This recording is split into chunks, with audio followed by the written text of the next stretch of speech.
My parents skipped my husband and my 6-year-old daughter's funeral, calling it a trivial event not worth attending, all while they vacationed in the Bahamas with my brother's family. Days later, they barged into my home and demanded $100,000 from my husband's life insurance. Their faces turned pale when I showed them exactly who they were dealing with. My name is Diana. I am 34 years old, and 3 days ago, I buried my entire world.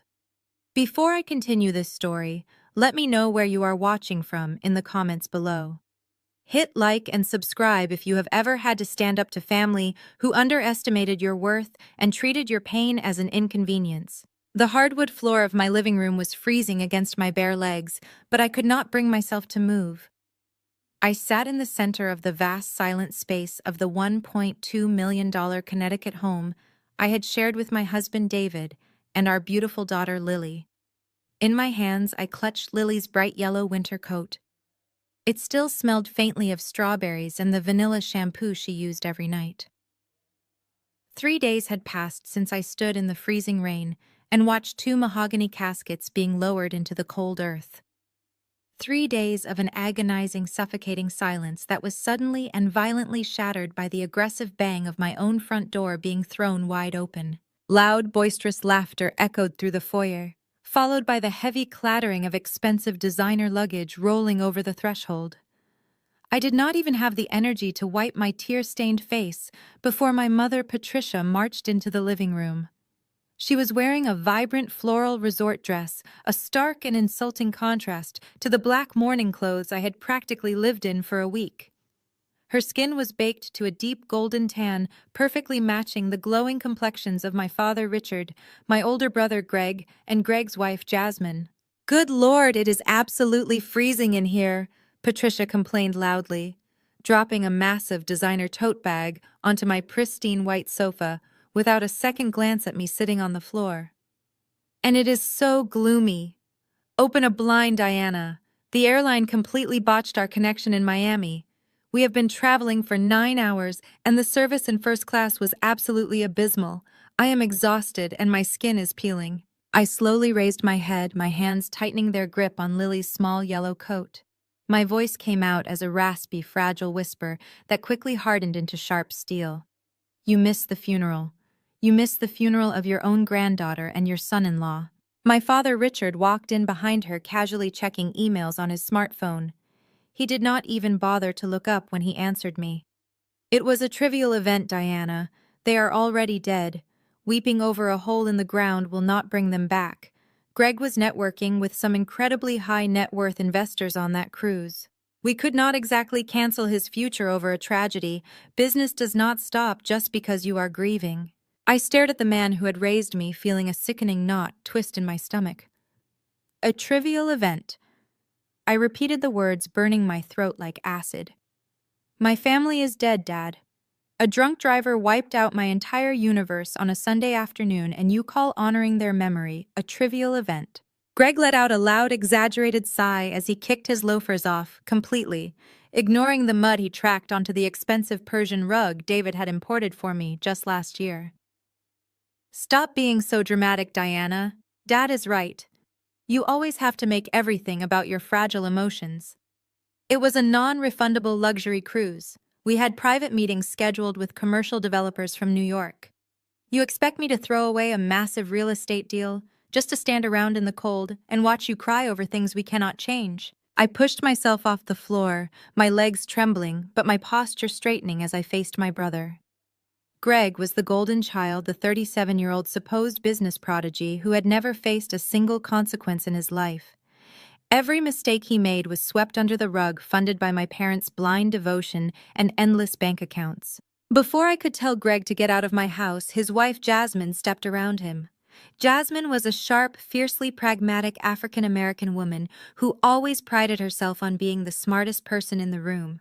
She wore her corporate success like armor, and she never hesitated to enable my family's worst traits if it benefited her own lavish lifestyle. She crossed her arms, her manicured nails tapping against her forearms as she critically surveyed my living room.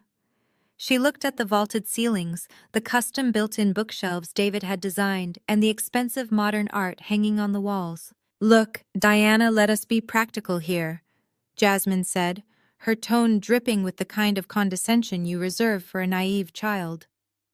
You are all alone now. You do not need a 5-bedroom house in one of the most expensive zip codes in Connecticut. You should list this place immediately. The market is incredibly hot right now, and keeping it is just a ridiculous waste of capital. Plus, it is going to be terrible for your mental health to stay in a house full of dead people's memories. I stared at her, utterly bewildered by the sheer audacity of her words.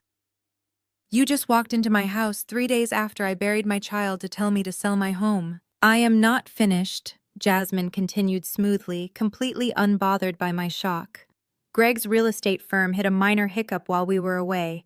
Some unexpected liquidity issues that need to be handled quietly. We know David had a very generous life insurance policy through his architectural firm. We need $100,000 transferred to Greg's corporate account by tomorrow morning. It is a temporary loan, obviously. Family has to help family. The sheer hypocrisy of the word family coming from her mouth made my blood boil. A minor hiccup, I asked, my voice dangerously quiet. You mean another one of Greg's catastrophic failures that he expects someone else to bail him out of?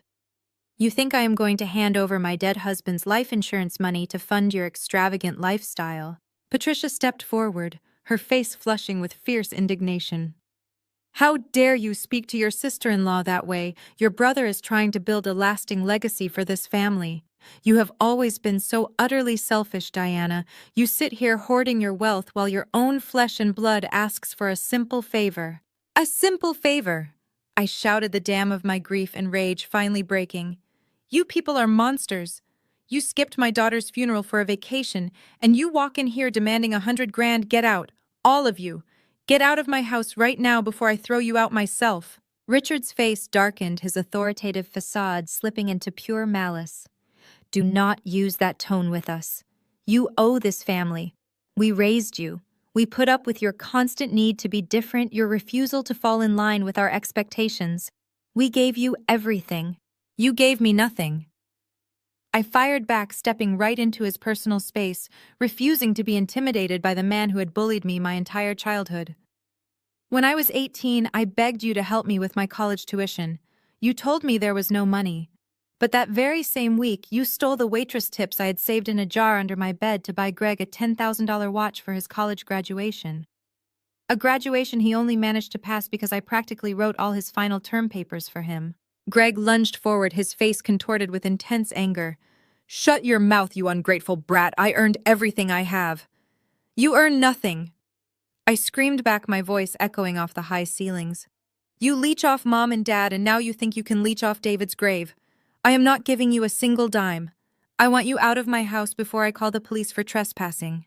Patricia gasped, clutching her chest theatrically, as if she were the victim. You would call the police on your own parents after we brought you a gift from our trip.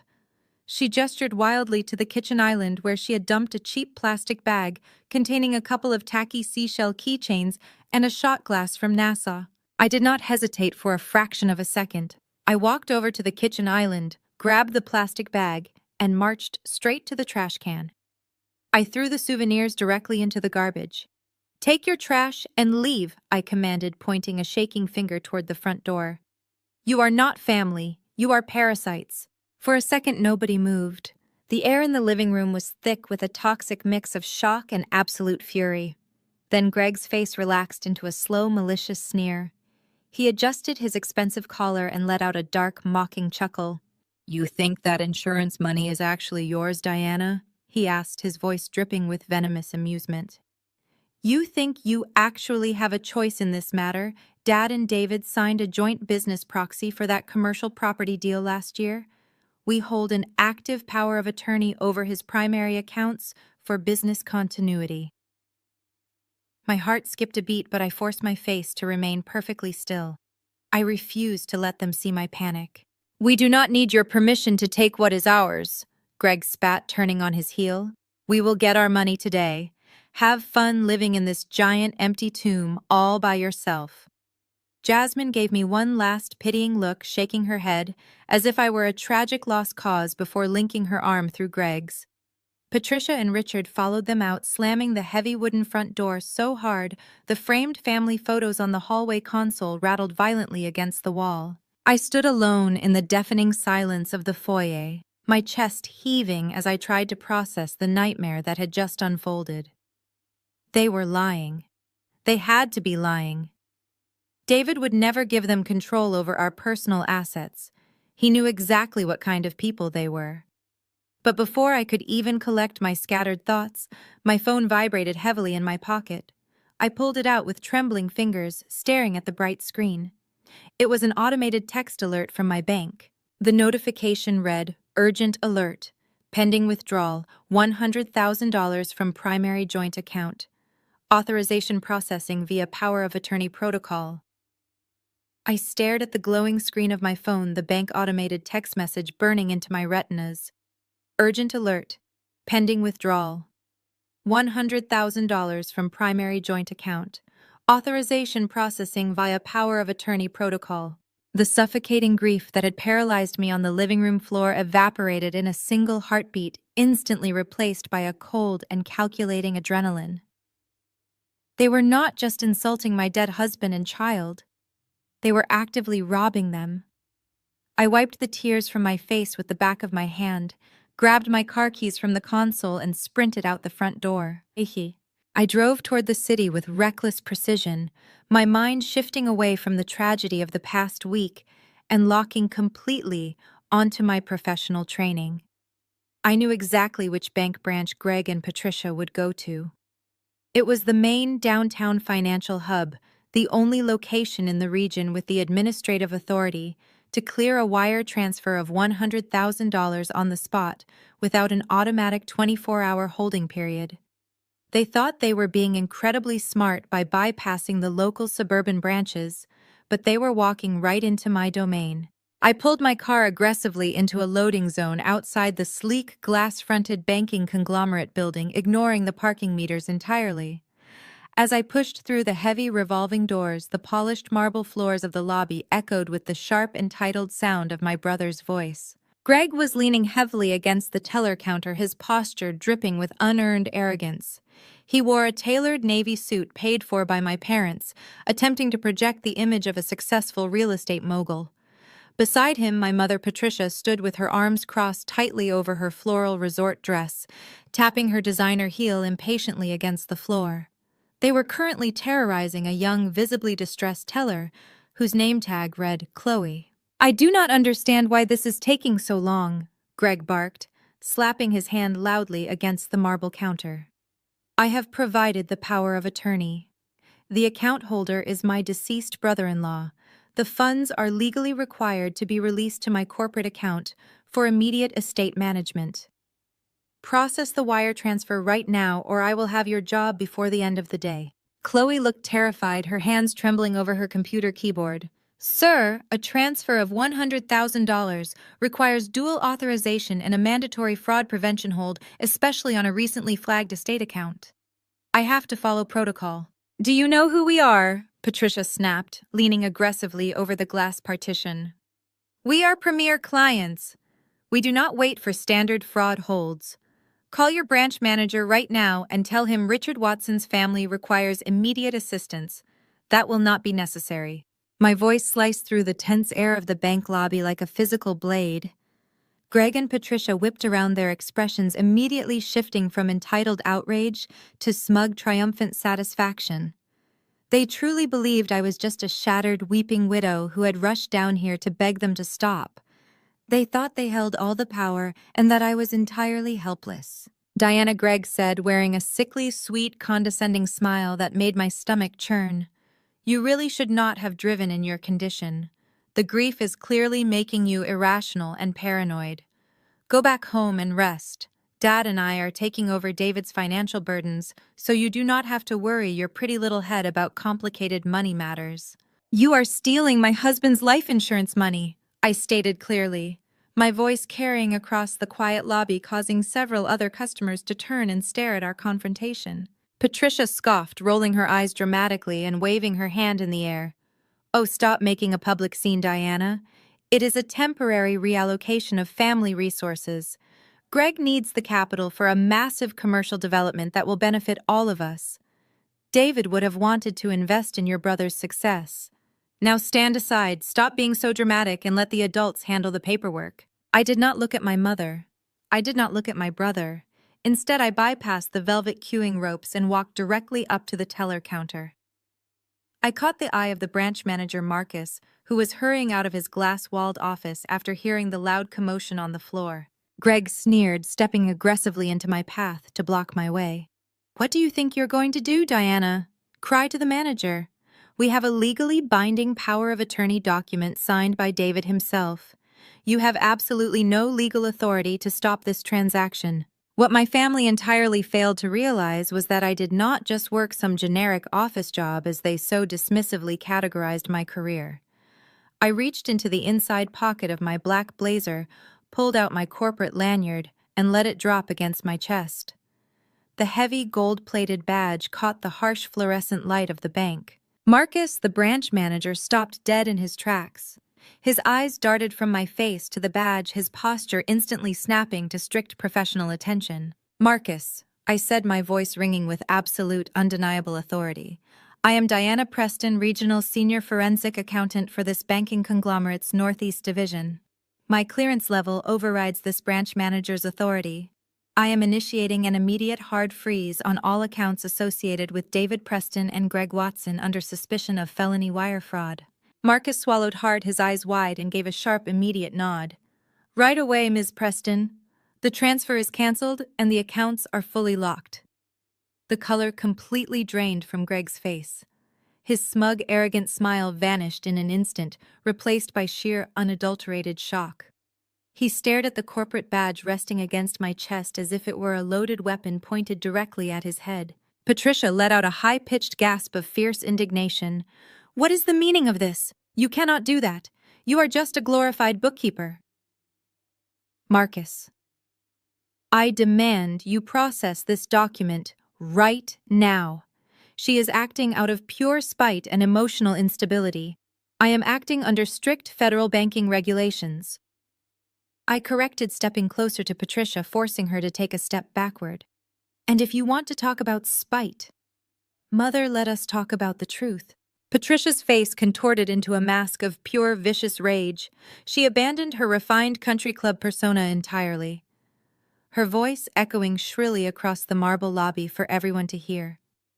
"You have always been a selfish, ungrateful brat, always trying to ruin your brother's life and hold him back. Just like when you were 18 and you flatly refused to co-sign the business loan to save your father's failing company. You have never cared about this family's survival." I did not flinch. I matched her volume, my words hitting her with surgical precision. "You mean the exact same week you stole my college waitressing tips? You broke into my bedroom, emptied the glass jar under my bed where I had saved every single dollar from working double shifts, and you used my money to buy Greg a $10,000 Rolex for his college graduation. A graduation he only managed to walk in because I stayed up for 3 nights straight, writing his final finance thesis for him." Greg stepped forward, his fists clenched tight at his sides, his face turning an angry shade of red. "You shut your mouth, Diana. I earned my degree. I earned all my success. You earned absolutely nothing," I shot back, keeping my eyes locked intensely on his. "You are a fraud, Greg, and you are about to be a convicted felon." I reached across the teller counter and picked up the power of attorney document they had practically shoved into Chloe's face.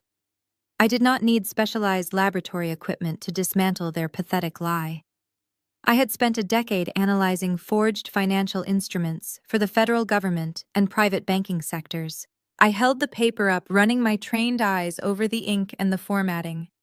"Let us evaluate this legally binding document, shall we?" I said, my tone dripping with professional disdain.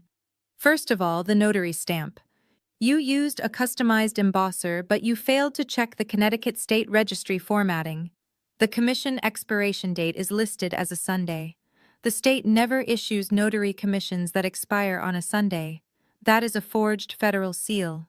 Greg took a rapid step backward, his eyes darting frantically toward the glass exit doors. Second, I continued, tracing my finger just below the signature line. "Look at David's signature. Look at the heavy pooling of ink at the start of the letter D. Look at the unnatural pen lifts between the vowels. These are textbook hesitation marks. Someone traced this signature slowly and carefully, probably by holding a legitimate document against a lighted window pane. David was a left-handed architect who signed his name with rapid, heavy, sweeping strokes. This signature was drawn by a right-handed person whose hand was shaking out of fear. I slammed the paper back down onto the marble counter. The sharp, violent crack echoed loudly through the silent bank lobby. Attempting to execute a fraudulent wire transfer of $100,000 across state lines constitutes federal wire fraud, I stated, my voice echoing with terrifying icy calm. Forging a legal proxy document carries a penalty of up to 5 years in state prison. Uttering a forged instrument is another felony charge. Do you want me to call the police to come arrest you in this lobby right now, Greg? Because Marcus already has his hand hovering over the silent panic alarm. Greg looked quickly at the branch manager, who was indeed standing by his desk with a grim, uncompromising expression, one hand resting beneath his counter. The reality of the situation finally crashed down on my brother's shoulders. He was not dealing with his compliant, easily bullied little sister anymore. He was dealing with an apex predator in her own professional territory. "This is not over, Diana," Greg hissed, his voice trembling with a mixture of pathetic rage and sheer terror. He snatched the forged document off the counter, crumpling it aggressively in his fist to hide the evidence. "Let us go," Patricia urged, grabbing his arm tightly, her face pale and suddenly terrified of the very real legal consequences. "She is clearly having a psychotic break. We will have our lawyers handle this ridiculous accusation." "Run!" I commanded, my voice dropping to a deadly, unwavering whisper.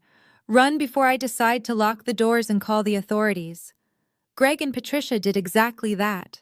They turned and practically sprinted across the polished lobby, pushing past a startled security guard as they fled through the revolving glass doors and disappeared onto the busy downtown street. The heavy, suffocating silence of the bank rushed back in. I stood at the counter, my chest rising and falling as the adrenaline slowly began to recede, leaving behind a cold, hollow ache in my bones. I had won the battle, but the sheer cruelty of their betrayal was a suffocating weight pressing down on me. My own parents, my own brother. They had actively tried to rob my dead husband before the dirt on his grave had even settled. Ms. Preston, Marcus said, gently stepping cautiously out from behind the teller station. "Are you all right? Should I contact corporate security to document this incident?" "No, Marcus, thank you," I replied, smoothing the lapels of my black blazer and forcing my professional mask back into place despite the tears threatening to fall. "The threat has been neutralized. Please ensure that hard freeze remains on all accounts until you receive direct written authorization from me." Of course, he nodded respectfully, stepping back to give me space. I turned away from the counter and began walking toward the exit. My legs felt like solid lead. The immense exhaustion of my grief combined with the intense confrontation was threatening to pull me under the surface. I just wanted to go back to my empty house, curl up on the floor with Lily's yellow coat, and disappear from the world. As I pushed through the heavy glass doors and stepped out into the crisp, biting wind of the Connecticut afternoon, I paused on the sidewalk to catch my breath. I closed my eyes, leaning my back against the cool granite exterior of the building, trying to stop the world from spinning. "Diana."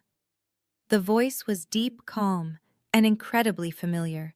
I snapped my eyes open, my heart skipping a beat. Standing a few feet away, partially shielded from the bustling sidewalk traffic by a large concrete planter, was a man in a sharply tailored charcoal suit. He had a stern, uncompromising face and carried a heavy, combination-locked leather briefcase. It was Bennett. He was a senior partner at a prestigious downtown law firm, and more importantly, he was David's private estate and business attorney. We had shared dinner with him just last month. He stepped forward, his eyes quickly scanning the street before locking intensely onto mine. He did not offer empty condolences. He did not ask how I was holding up or offer a sympathetic smile. Instead, he reached into his leather briefcase and pulled out a thick, sealed manila envelope. Bennett. I breathed, my pulse quickening with sudden confusion. What are you doing here? Did you see Greg and my mother? I saw them running to their car. Bennett replied, his voice barely above a harsh, urgent whisper. He stepped closer and pressed the heavy manila envelope firmly into my hands. David came to my office a week before the crash, Diana. He specifically instructed me to hand this directly to you in person if anything ever happened to him. I stared down at the sealed envelope, a sudden terrifying chill racing down my spine that had nothing to do with the winter wind. What is this? Bennett looked me dead in the eyes, his expression grave and absolutely haunted. He knew they were going to do this, Diana.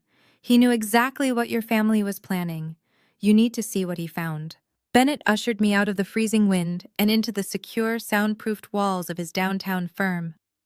I sat in a heavy leather chair in his private office. The manila envelope rested on my lap like a live explosive. My forensic accounting instincts kicked in. I forced my breathing to slow down. I suppressed the rising tide of panic. I tore open the heavy wax seal and pulled out a thick stack of documents. It was a comprehensive private investigation report. David had hired a former federal agent 3 months ago to look into my father and brother. My husband had noticed discrepancies in the joint business proxy they shared. They were tiny accounting anomalies that most architects would simply ignore. But David lived with a forensic accountant. He knew exactly how to spot a bleeder account. I spread the pages across Bennett's mahogany desk. According to the meticulously documented file, Greg and Richard's highly touted commercial real estate business was a complete sham. It was a sophisticated front for a massive money laundering operation. I traced my finger over the printed spreadsheets. They were funneling illicit cash through dummy limited liability companies. They were inflating construction costs on fake building sites and processing counterfeit vendor invoices to wash the dirty money. The $100,000 my family had just tried to steal from my dead husband's life insurance policy was not for a minor business hiccup. The investigation revealed they were being actively blackmailed. A former contractor had discovered their illegal offshore routing. This contractor was threatening to expose them directly to the Internal Revenue Service. My parents and my brother were desperate for liquid cash to pay for his silence. They needed untraceable funds immediately to save themselves from federal prison. I flipped to the next page. My trained eyes scanned bank routing numbers and wire transfer logs. Then I saw it. A single piece of paper slipped out from between the heavy financial audits. It landed face up on the desk. It was an invoice from a local automotive repair shop. I recognized the name of the shop instantly. It was owned by Marcus Vance. Marcus was Greg's most frequent and shadiest business partner. I looked at the date stamped at the top of the invoice. It was dated exactly 2 days before the fatal car crash that took my family. The service description printed on the receipt made all the blood freeze in my veins. Full brake pad replacement and fluid flush for a late-model luxury sport utility vehicle, David's vehicle. The exact same vehicle that had inexplicably failed to stop at a red light on a clear, dry Sunday afternoon. The police report had officially cited catastrophic mechanical failure. I gripped the edges of the invoice until my knuckles turned bright white. The paper crinkled under the intense pressure of my hands. My husband and my 6-year-old daughter did not die in a tragic accident. They were murdered. David had confronted them. He must have warned them that he was going to expose their massive fraud. My brother made sure he never made it to the authorities. The sheer, suffocating horror of it threatened to rip my sanity to shreds. I wanted to scream. I wanted to tear the pristine law office apart. I wanted to find my brother and wrap my bare hands around his throat. My heart pounded against my ribs like a trapped animal. The people who shared my blood had murdered my child to protect their dirty money. Every memory of my family was instantly tainted by the blood of my precious daughter. Before the crushing weight of that terrifying revelation could fully paralyze me, my cell phone began to vibrate violently. It buzzed rapidly against the wooden armrest of the leather chair. A ceaseless barrage of notifications flooded the glowing screen. I dragged my eyes away from the mechanic's invoice and looked at my phone. It was an absolute onslaught of alerts from Facebook, Instagram, and various extended family group threads. Jasmine had declared a digital war. I opened the main social media app. The first thing I saw was a lengthy, professionally staged post from my sister-in-law. Jasmine had uploaded a perfectly filtered black and white photo of David and Lily. She paired the photo with a deeply manipulative and highly venomous caption. She wrote eloquently about the profound tragedy of grief. She detailed how extreme loss can completely destroy a person's fragile mind. She painted a vivid picture of herself and Greg as the devoted, heartbroken family members. She claimed they were only trying to support a severely mentally ill widow through an impossible time. Then came the calculated character assassination. Jasmine explicitly accused me of hoarding David's wealth. She told her thousands of followers that I was freezing family business accounts out of pure spite. She claimed I was leaving my elderly parents completely destitute and facing imminent homelessness. She wrote that I had suffered a massive psychological break. She described me screaming at them like a lunatic. She said I kicked them out into the freezing street when they only came to my house to offer me a shoulder to cry on. She painted herself as the ultimate victim of my misplaced rage. The comments section beneath her post was an absolute bloodbath. Aunts, uncles, and distant cousins who had barely spoken to me in 5 years were actively tearing me apart. My Aunt Susan commented that I had always been cold and unnatural. A second cousin wrote that I belonged in a secure psychiatric ward for treating my grieving parents so viciously. They were calling me a monster. They were calling me an ungrateful, unhinged liability. Jasmine was orchestrating a massive public smear campaign. She was using her pristine country club reputation to destroy my credibility and isolate me entirely from the rest of society. The sheer volume of notifications made the phone grow hot in my palm. Bennett watched my face contort as I scrolled through the toxic vitriol. He poured a glass of cold water from a crystal pitcher and pushed it across the desk toward me. I did not touch it. I could not drink. My mind was already categorizing the immediate threats. I was actively turning my immense, agonizing grief into cold, calculated strategy. I knew exactly what they were doing. They were trying to thoroughly discredit me before I could uncover the truth. They needed the entire world to think I was crazy. They wanted to ensure that no one would ever believe me when I finally exposed their massive financial fraud and their direct role in the horrific crash. They were building a solid public defense strategy disguised as genuine family concern. Suddenly, a direct message popped up on my screen. It overrode the endless stream of social media alerts. It was a text message in the primary family group chat. It was sent directly from my father. I opened the thread, my eyes scanning the block of text.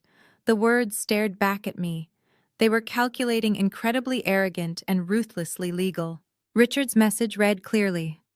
"We have filed an emergency petition for a medical conservatorship over you, Diana. You are clearly mentally unfit to manage your own affairs or David's estate. The court will evaluate your highly erratic behavior. We will be granted full control of your finances and the estate by Friday. Do not try to fight us." The sheer audacity of the message sent a fresh wave of adrenaline crashing through my system. They were not just trying to steal $100,000 anymore. They were actively mobilizing the legal system to strip me of my basic human rights, seize every single asset David and I had built together, and silence me permanently under the guise of medical intervention.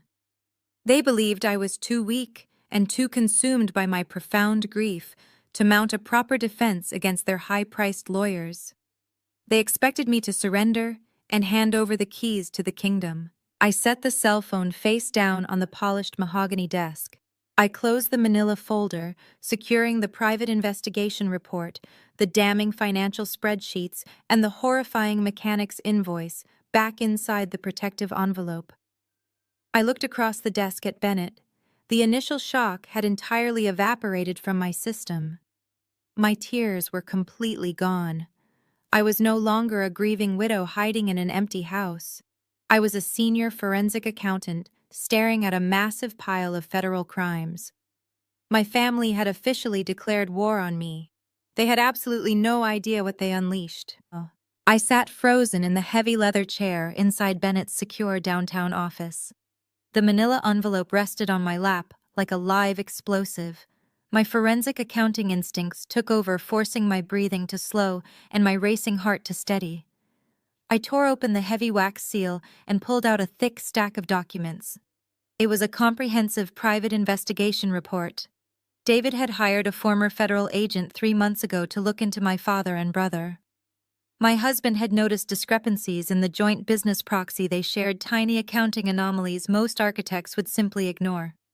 But David lived with a forensic accountant, and he knew exactly how to spot a bleeder account. I spread the pages across Bennett's mahogany desk. According to the meticulously documented file, Greg and Richard's highly touted commercial real estate business was a complete sham. It was a sophisticated front for a massive money laundering operation. I traced my finger over the printed spreadsheets. They were funneling illicit cash through dummy limited liability companies, inflating construction costs on fake building sites, and processing counterfeit vendor invoices to wash dirty money. The $100,000 my family had just tried to steal from my dead husband's life insurance policy was not for a minor business hiccup. The investigation revealed they were being actively blackmailed. A former contractor had discovered their illegal offshore routing and was threatening to expose them directly to the Internal Revenue Service. My parents and my brother were desperate for liquid cash to pay for his silence. They needed untraceable funds immediately to save themselves from federal prison. I flipped to the next page, my trained eyes scanning bank routing numbers and wire transfer logs. Then I saw it. A single piece of paper slipped out from between the heavy financial audits and landed face up on the desk. It was an invoice from a local automotive repair shop. I recognized the name instantly. It was owned by Marcus Vance, Greg's shadiest business partner.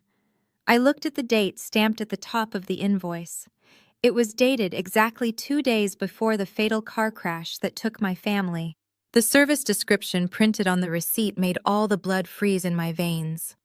Full brake pad replacement and fluid flush for a late-model luxury sport utility vehicle. David's vehicle.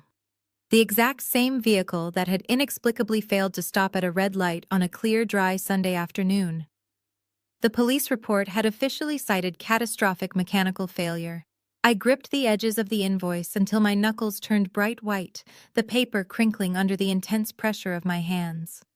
My husband and my beautiful, innocent 6-year-old daughter did not die in a tragic accident. They were brutally murdered by my own flesh and blood. David had confronted them. He must have warned them he was going to expose their massive fraud, and my brother made sure he never made it to the authorities. The sheer suffocating horror of it threatened to rip my sanity to shreds. I wanted to scream, tear the pristine law office apart, find my brother, and wrap my bare hands around his throat.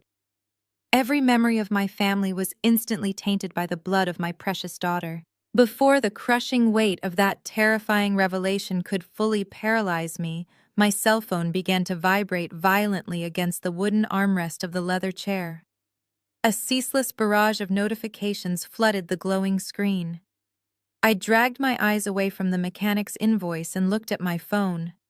It was an absolute onslaught of alerts from Facebook, Instagram, and various extended family group threads. Jasmine had declared a digital war. I opened the main social media app. The first thing I saw was a lengthy, professionally staged post from my sister-in-law. Jasmine had uploaded a perfectly filtered black and white photo of David and Lily. She paired the photo with a deeply manipulative and highly venomous caption. She wrote eloquently about the profound tragedy of grief, detailing how extreme loss can completely destroy a person's fragile mind. She painted a vivid picture of herself and Greg as the devoted, heartbroken family members who were only trying to support a severely mentally ill widow through an impossible time. Then came the calculated character assassination. Jasmine explicitly accused me of hoarding David's wealth in secret offshore accounts. She told her thousands of followers that I was freezing family business accounts out of pure spite, intentionally leaving my elderly parents completely destitute, ruined, and facing imminent homelessness before the winter holidays. She wrote that I had suffered a massive psychological break, describing me screaming at them like a lunatic and kicking them out into the freezing street when they only came to my house to offer a shoulder to cry on. She painted herself as the ultimate victim of my misplaced rage. The comments section beneath her post was an absolute bloodbath. Aunts, uncles, and distant cousins who had barely spoken to me in 5 years were actively tearing me apart. My Aunt Susan commented that I had always been cold and unnatural. A second cousin wrote that I belonged in a secure psychiatric ward for treating my grieving parents so viciously. They were calling me a monster, an ungrateful and unhinged liability. Jasmine was orchestrating a massive public smear campaign, using her pristine country club reputation to destroy my credibility and isolate me entirely from the rest of society. Suddenly, a direct message popped up on my screen, overriding the endless stream of social media alerts. It was a text message in the primary family group chat sent directly from my father. I opened the thread, my eyes scanning the block of text. The words stared back at me, calculating, incredibly arrogant and ruthlessly legal. Richard's message read clearly: "We have filed an emergency petition for a medical conservatorship over you, Diana. You are clearly mentally unfit to manage your own affairs or David's estate. The court will evaluate your highly erratic behavior. We will be granted full control of your finances and the estate by Friday. Do not try to fight us." The audacity of the message sent a fresh wave of adrenaline crashing through my system. They were not just trying to steal $100,000 anymore. They were actively mobilizing the legal system to strip me of my basic human rights, seize every single asset David and I had built together, and silence me permanently under the guise of medical intervention. They believed I was too weak and too consumed by my profound grief to mount a proper defense against their high-priced lawyers. They expected me to surrender and hand over the keys to the kingdom. I left Bennett's office with a fire burning in my chest. I needed to clear my head and formulate a counteroffensive.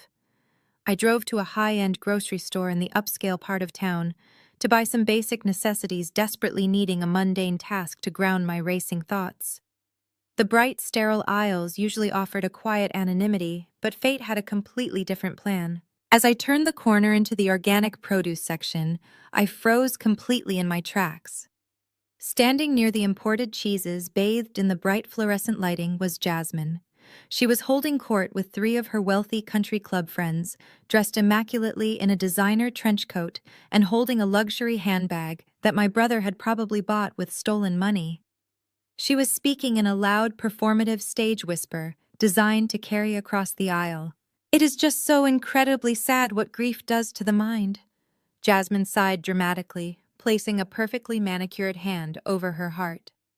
She looked at her friends with wide, sorrowful eyes. "We are just trying to help her manage her finances before she loses it all. The poor thing is completely unstable. We had to file for emergency conservatorship this morning just to protect her from herself." She practically attacked Greg when we tried to comfort her. Her friends made sympathetic clucking noises, shaking their heads in manufactured pity. Jasmine had turned my family's massacre and my profound grief into country club gossip currency. She was basking in the attention, playing the role of the martyred, long-suffering sister-in-law to absolute perfection. The old Diana might have screamed. The old Diana might have burst into tears and run out of the store in shame. But the old Diana had died the moment she saw that mechanic's invoice. I did not scream. I did not cry. I calmly reached into my purse and pulled out my tablet. I quickly booted up the screen and opened a highly encrypted financial audit file I had compiled months ago during a routine sweep of Greg's commercial accounts. I walked deliberately down the aisle, my footsteps silent on the polished floor, and stepped right into Jasmine's personal space. Her friends noticed me first, their sympathetic expressions faltering as they recognized the unstable widow from the Facebook post. Jasmine turned her smug, condescending smile freezing on her face as she saw me standing inches away from her. "Hello, Jasmine," I said, my voice completely devoid of emotion. "Diana," Jasmine stammered, taking a quick step backward. "What are you doing here? We were just talking about how much we want to support you." I leaned in close, bringing my face just inches from her ear. I lowered my voice to a sharp, icy whisper, ensuring her wealthy friends could not hear the devastation I was about to unleash. Greg told you he needed to remortgage your house for a commercial property investment last month, right? I whispered, holding the tablet up so only she could see the glowing screen. Look at this wire transfer, Jasmine. He sent $50,000 to an Amber Lynn in Miami.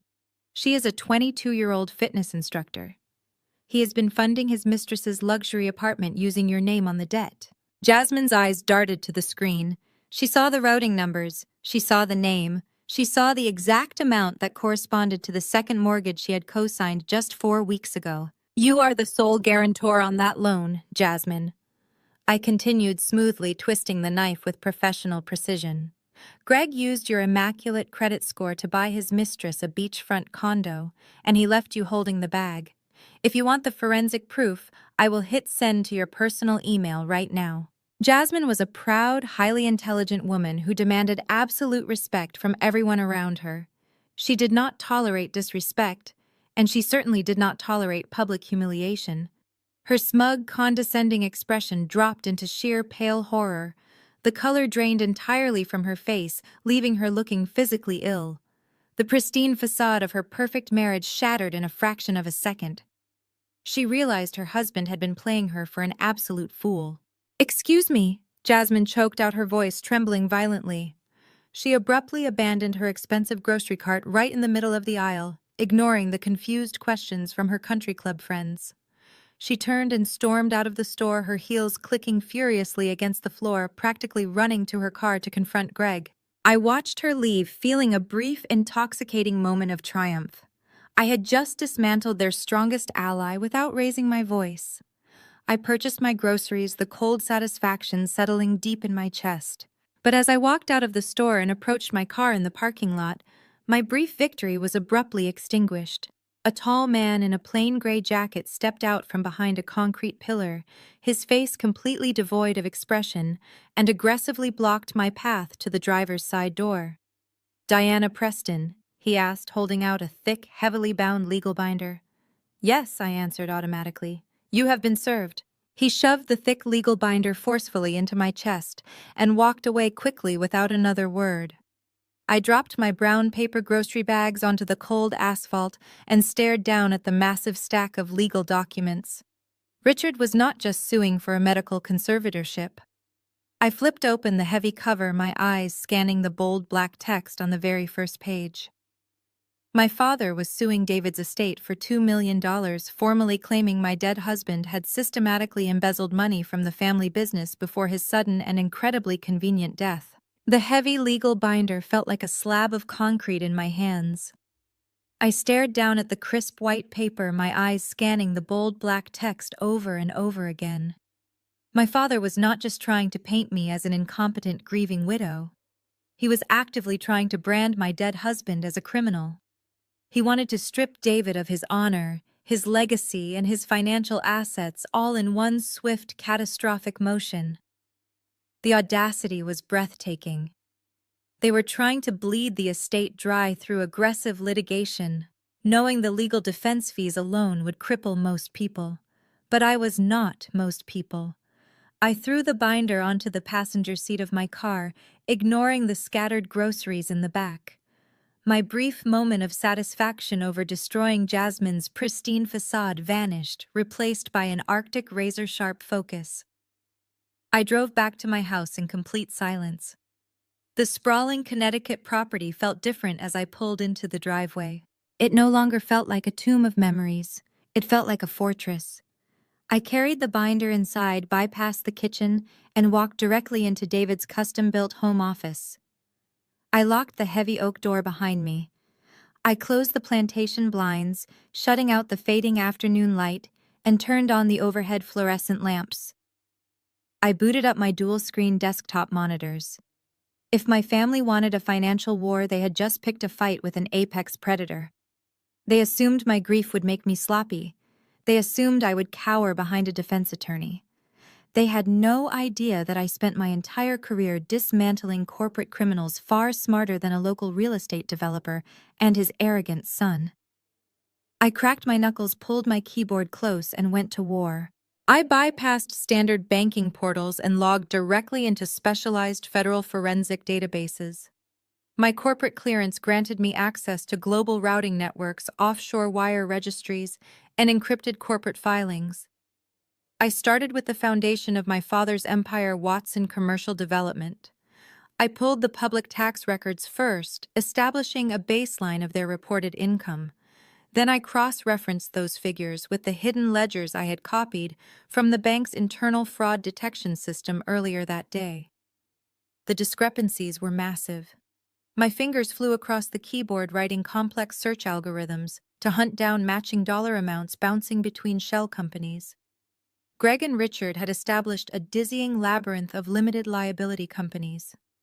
They used names like Apex Holdings, Zenith Properties, and Pinnacle Logistics. None of these entities actually produced anything. They existed solely to generate fake vendor invoices, artificially inflating the cost of legitimate construction materials. I traced the money flow watching the digital breadcrumbs multiply. They were taking clean loans from legitimate banks, funneling the cash through these phantom companies, and then washing the funds through offshore accounts to evade domestic taxation. The $2 million Richard was accusing David of embezzling was actually the exact amount of money my father had quietly siphoned out of his own primary business account to cover a massive federal tax penalty 3 years ago. He was using a dead man as a convenient scapegoat for his own financial crimes. I downloaded the transaction logs, compiling a massive, undeniable digital paper trail. I took screenshots of the routing numbers, the IP addresses used to authorize the transfers, and the digital signatures attached to every single fraudulent invoice. I built a comprehensive dossier that would guarantee federal indictments for both my father and my brother. But as my search algorithms dug deeper into the historical archives of Watson Commercial Development, a completely unexpected flag popped up on my secondary monitor. The system pinged with a notification regarding a defunct subsidiary company that had been liquidated nearly 16 years ago. I frowned, leaning closer to the glowing screen. The subsidiary was registered under the name DW Consulting. I opened the original incorporation documents, my eyes scanning the scanned PDF files. The registered agent listed on the incorporation paperwork was Richard Watson. The primary shareholder, however, was someone else entirely. I stared at the screen, a cold numbness spreading through my chest. The Social Security number attached to the primary shareholder account was mine. I cross-referenced the digits 3 times just to be absolutely certain. There was no mistake. My parents and Greg had used my personal Social Security number when I was just 18 years old to secure over $400,000 in high-risk commercial business loans. I opened the credit histories attached to the defunct company. They had taken the money, funneled it directly into my father's failing real estate firm to keep it afloat, and then deliberately defaulted on every single loan under my name. The sheer calculated malice of the act struck me like a physical blow. I suddenly understood everything about my early 20s. I remembered being rejected for my first apartment lease. I remembered being denied a basic student loan for my tuition, forcing me to work 3 grueling jobs just to survive. I remembered my mother looking at me with fake sympathy, telling me I was simply irresponsible with money, and that I would always need to rely on the family for stability. They had not just stolen my college waitressing tips. They had intentionally tanked my credit score and destroyed my financial independence before my adult life had even begun. They engineered my struggle to keep me completely dependent on them, ensuring I would never have the resources to challenge their authority. The psychological abuse was entirely underpinned by systematic financial control. They sabotaged my future to fund their own luxury, and they smiled in my face while they did it. I saved the loan documents into a secure external hard drive, my rage burning with a cold, terrifying clarity. I was no longer looking for simple financial fraud. I was looking to absolutely annihilate them. I opened a new search window and turned my attention to their recent vacation. Greg had loudly proclaimed that their luxury cruise to the Bahamas was a non-refundable critical networking event. He claimed he was meeting with high-net-worth investors and commercial developers. I hacked into the maritime passenger registries and international flight logs. The data populated on my screen instantly. They did not board a commercial cruise ship. Flight records showed my father, my mother Greg and Jasmine had boarded a privately chartered jet out of a small regional airport. Their destination was Nassau, Bahamas. I pulled the immigration customs declarations. They landed on a Thursday 3 days before David and Lily were killed. I tracked the digital footprint of their mobile devices using geofencing software available through my corporate security clearance. They did not visit a resort. They spent 3 consecutive days inside a highly secure corporate banking complex in downtown Nassau. They were meeting with offshore bankers. I cross-referenced the dates with federal tax court filings. Richard Watson had received an official notice of an impending comprehensive IRS audit exactly 1 week before the Bahamas trip. It was never a vacation. It was a desperate, illegal scramble to hide millions of dollars in unwashed assets from the federal government. And then I looked at the exact timestamp of their final meeting in Nassau. I felt the air leave my lungs. The flight manifests and bank exit logs confirmed the timeline.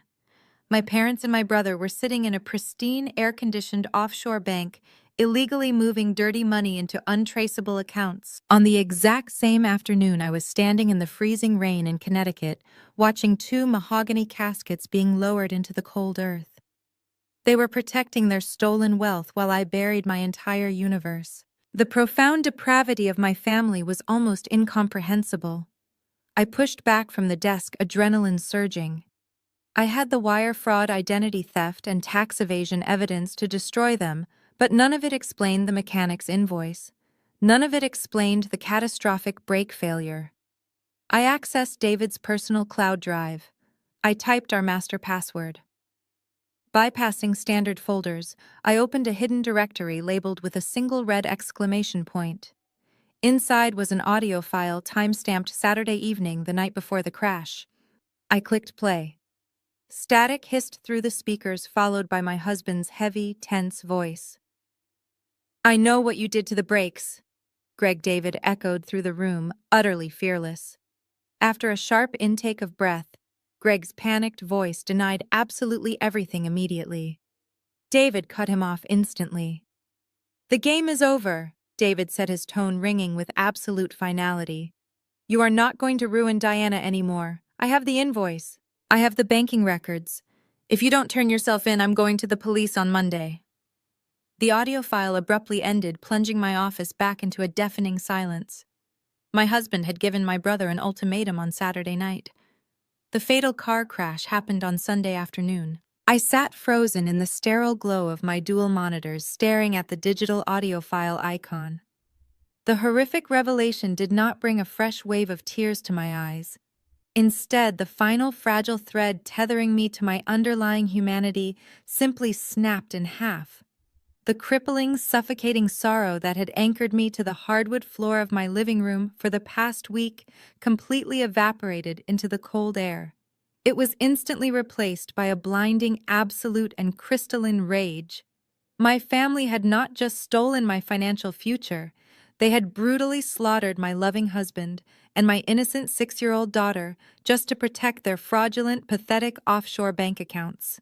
I closed my eyes tightly, took one long, shuddering breath, and made a silent, unbreakable vow to my murdered family. I would never shed another tear over those monsters again. I wiped my face cleanly, straightened my posture in the heavy leather chair, and leaned forward to touch the mechanical keyboard. My mind instantly shifted gears, operating with a cold, terrifying efficiency born of a decade in federal financial auditing. I knew the complex legal system intimately. I knew that a single hidden audio recording of a dead man making an accusation was purely circumstantial. It was merely a digital ghost. A high-priced defense attorney like the ones my father kept on permanent retainer would immediately file aggressive motions to have the audio suppressed. They would ruthlessly argue the recording was deep-faked, digitally manipulated, or entirely taken out of context. They would claim David was simply a disgruntled employee making baseless threats to extort them. I could not just walk into a local police precinct, hand over a standard thumb drive, and blindly hope for the best possible outcome. I needed a verified, irrefutable confession. I needed an undeniable, on-the-record admission of guilt coming directly from my brother's own mouth. Furthermore, putting them behind cold iron bars for murder was only half of my ultimate objective. I wanted total catastrophic and multi-generational annihilation. I wanted them to lose the very thing they had killed my beautiful family to protect. I wanted their wealth, their status, and their pristine country club reputation completely incinerated. To achieve that level of absolute destruction, I needed the Internal Revenue Service to strike at the exact same fraction of a second the state police closed in. I required a synchronized, flawless takedown. I spent the next 3 exhaustive hours structuring the ultimate trap. I meticulously compiled every illegal wire transfer, every offshore routing number, the forged power of attorney document, the fake notary seal, and the horrifying mechanic's invoice for David's brakes. I bundled the entire digital package into a highly encrypted whistleblower submission protocol that linked directly to federal authorities. I scheduled a secure dead man's switch through Bennett's downtown law firm. If I did not input a specific alphanumeric code every 12 hours, the entire dossier would automatically transmit to the FBI, the IRS Criminal Investigation Division, and every major news outlet in the state. But to successfully spring the trap, I had to deliberately draw the cowardly predators out of their comfortable den. I had to make them feel completely, utterly victorious. I had to hand them the one specific thing they craved far more than stolen money. They needed absolute, unquestioned control over me. I picked up my sleek cell phone from the wooden desk. I cleared my dry throat, forcing my vocal cords to tighten painfully. I squeezed my eyes shut, channeling the immense, suffocating grief of the past week, and began to intentionally hyperventilate.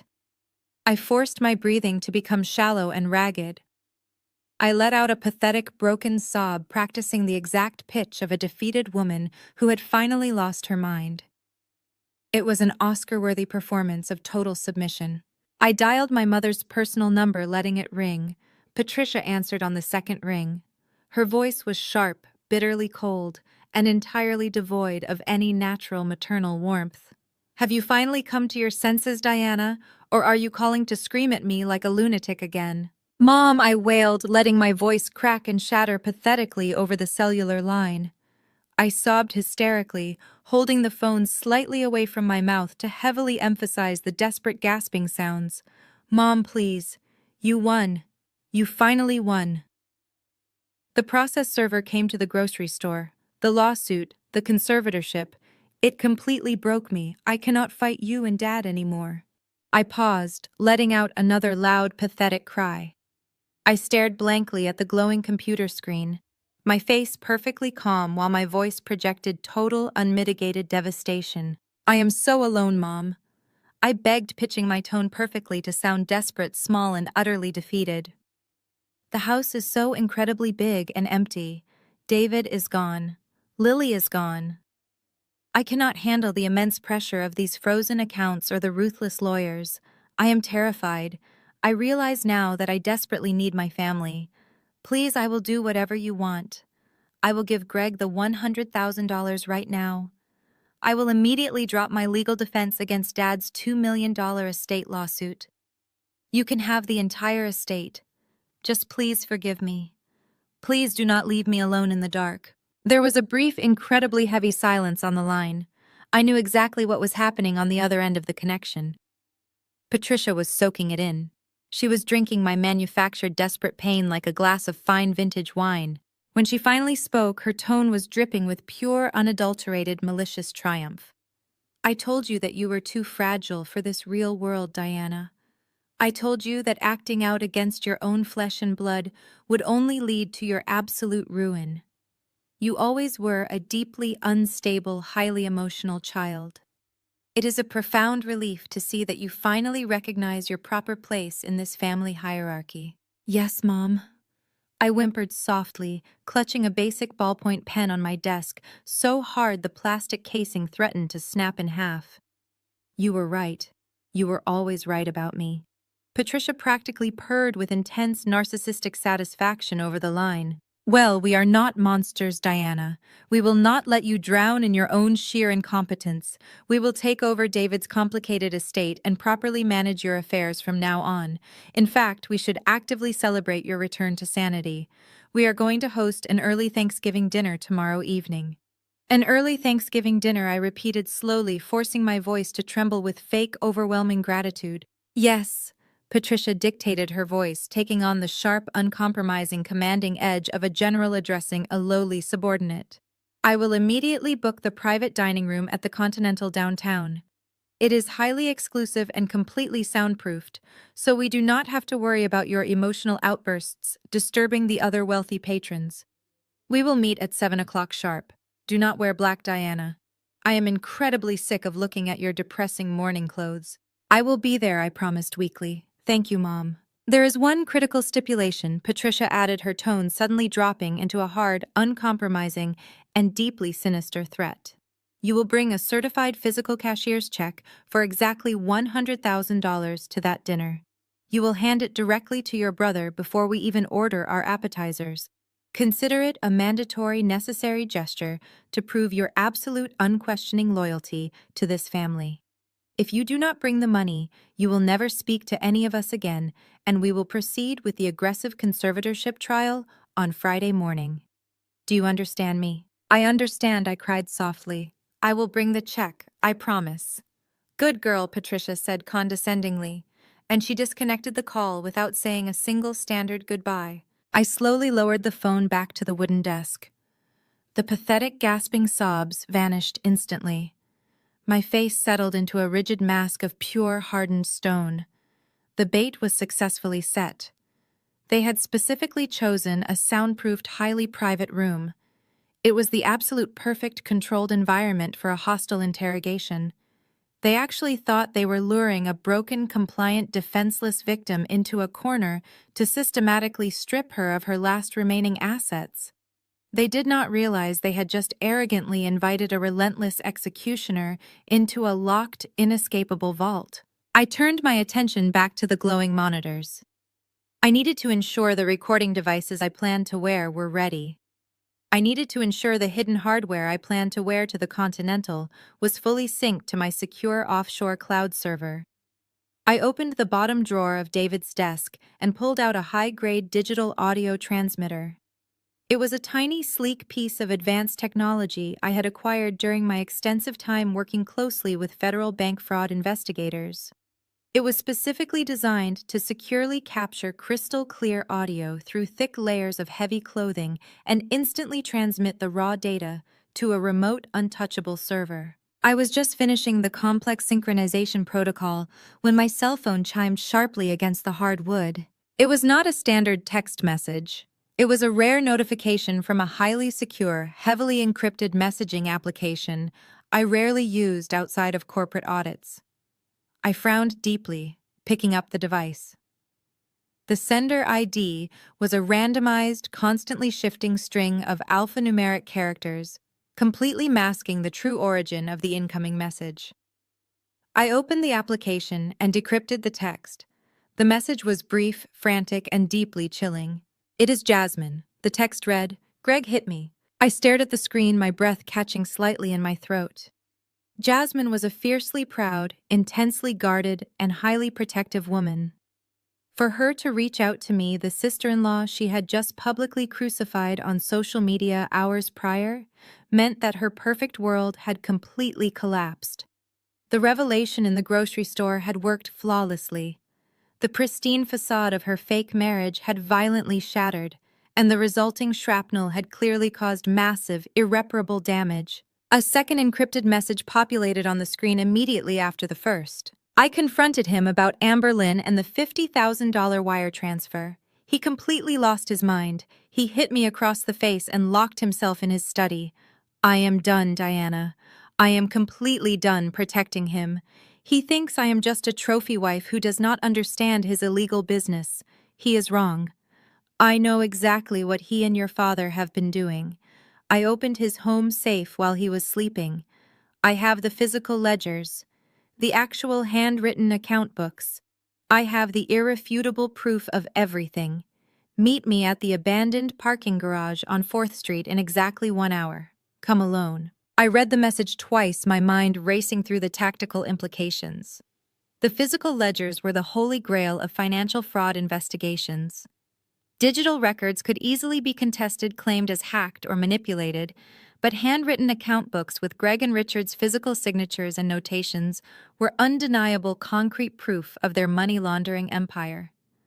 With those specific ledgers in my strict possession, the IRS and the FBI would not even need a lengthy trial.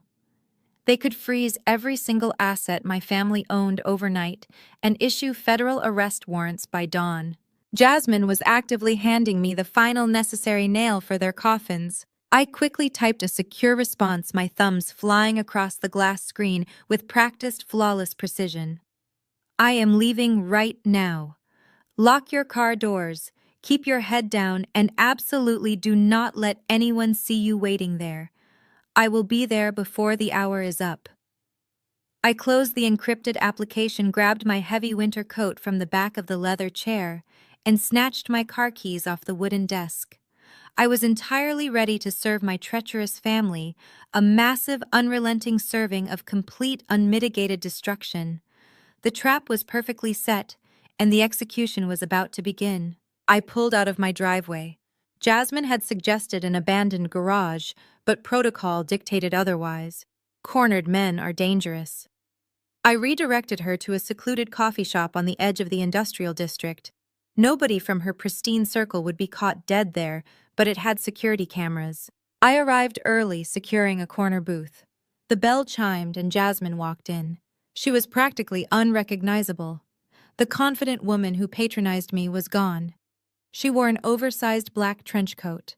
Massive designer sunglasses covered her face, but they could not hide the purplish swelling blooming along her cheekbone. She slid into the booth, placing a heavy leather tote bag onto the table. She pulled the sunglasses down, wincing as the plastic dragged across bruised skin. I did not offer fake sympathy. Instead, I handed her a napkin. She wiped a single tear from her eye. "I am a self-made woman," Diana Jasmine said, her voice shaking with raw fury. "I clawed my way up from nothing. I built my corporate career and pristine reputation. I navigated rooms full of old money where people looked at me like I did not belong. I will not let a pathetic coward like Greg drag me down into a federal prison cell. He thinks I am a trophy to be abused. He underestimated who he married." I nodded perfectly neutrally.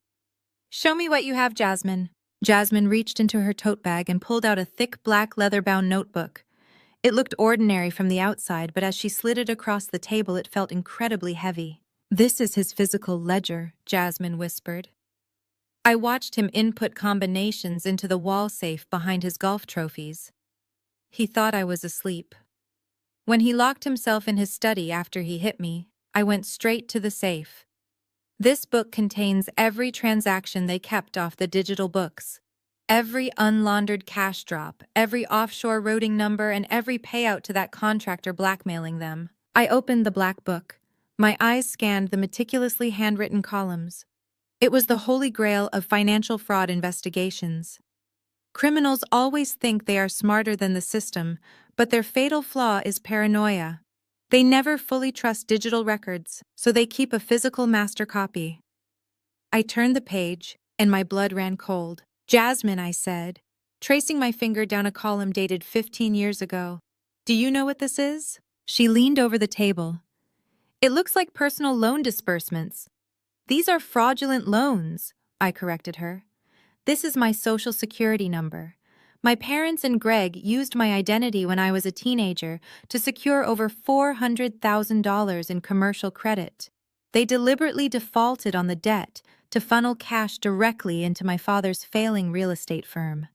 They tanked my credit score before I went to college to keep me financially dependent on them." Jasmine stared at me, horror flashing in her eyes. "My God, they are absolute monsters." "They are," I agreed, snapping the black book shut. "And they are going to pay for every single thing they have done. But I need to know exactly what you want out of this, Jasmine. You did not risk stealing this ledger just out of the goodness of your heart. You want something in return. Jasmine straightened her posture. I want full legal immunity, Diana. My name is on the mortgage for that Miami condo Greg bought his mistress. My name is tied to his shell companies because he made me sign papers under the guise of estate planning. When the federal government raids Watson Commercial Development, they will look at me as an accomplice. I refuse to lose my freedom for his crimes.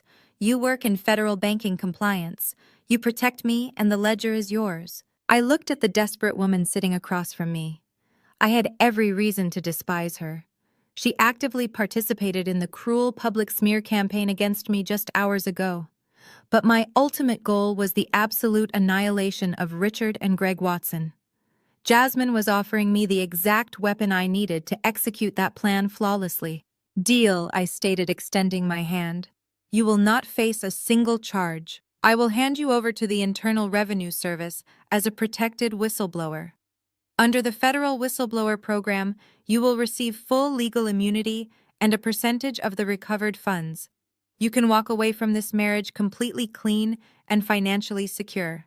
Jasmine let out a shuddering breath of profound relief. She reached across the table and shook my hand firmly. Take them down, Diana. Take them all down. I left the coffee shop with the black ledger secured safely inside my briefcase.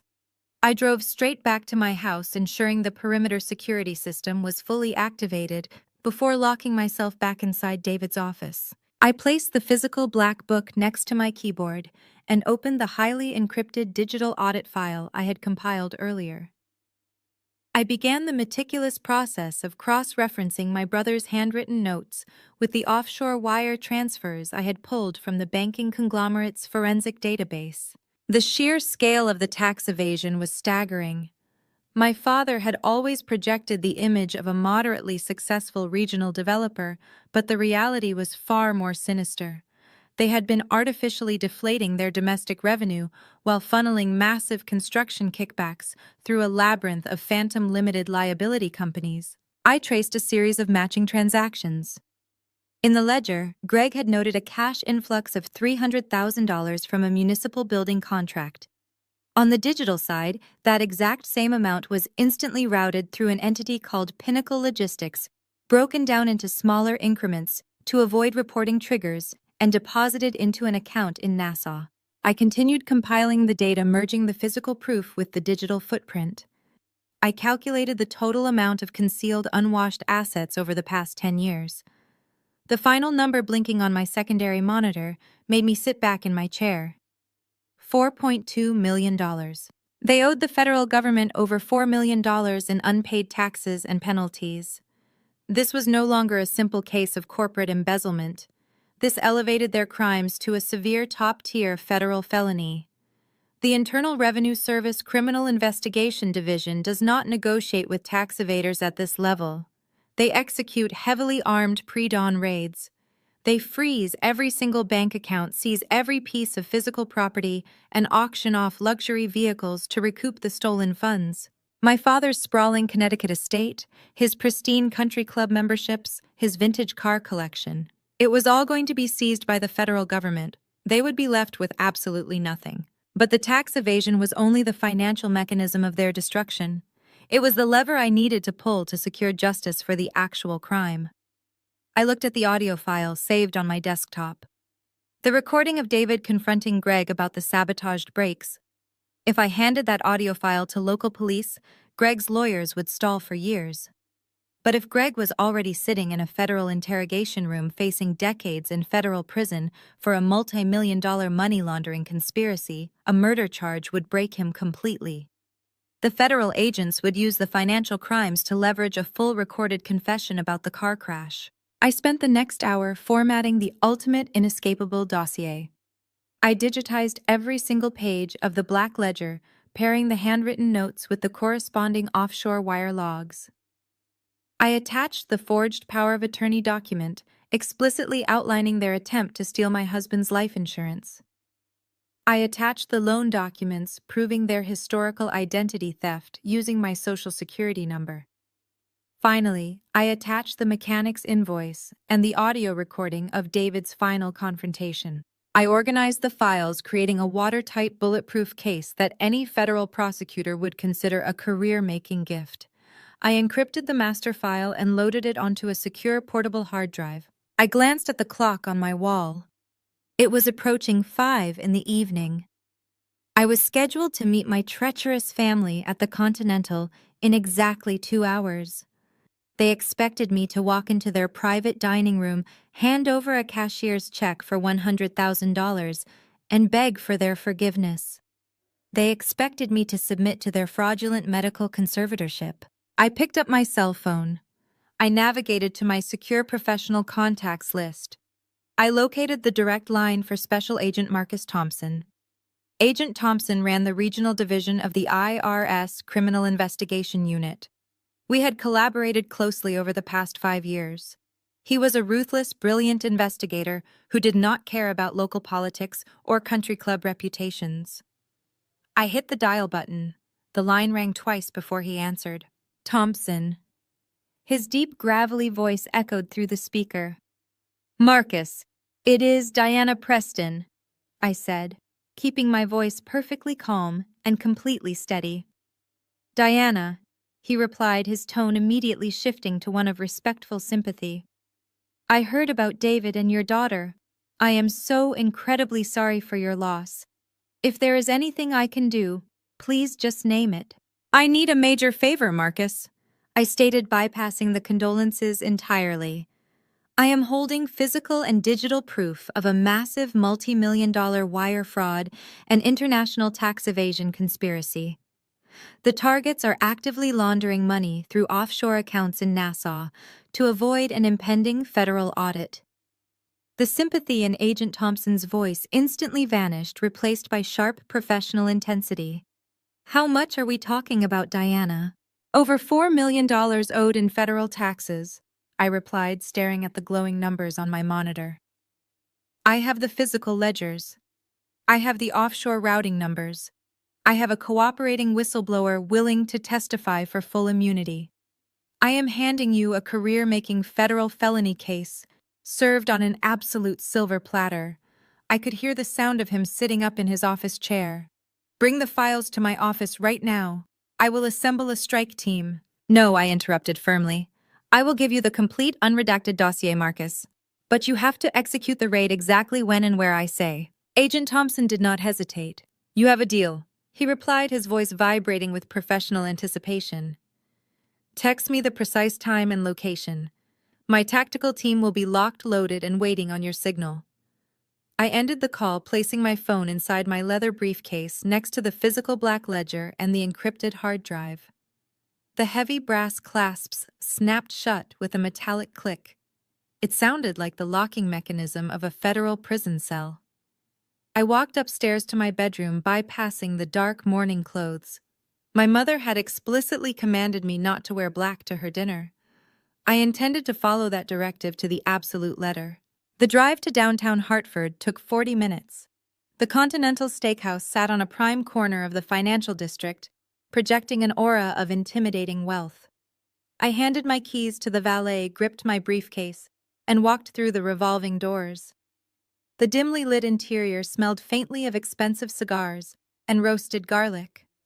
A hostess in a sleek black dress greeted me with a professional smile. I am here for the Watson private dinner, I told her. Right this way, miss. They are waiting for you in the reserve room. I followed her past the crowded main dining floor. The reserve room was situated at the back of the restaurant, completely isolated from the general public. Heavy mahogany double doors stood between me and my treacherous family. The hostess reached for the brass handle, but I gently placed my hand over hers, stopping her movement. I will announce myself, I said quietly. She nodded, stepped back gracefully, and disappeared down the carpeted hallway. I took one deep breath. I channeled every ounce of my grief, every shred of my blinding rage, and compressed it into pure, unbreakable focus.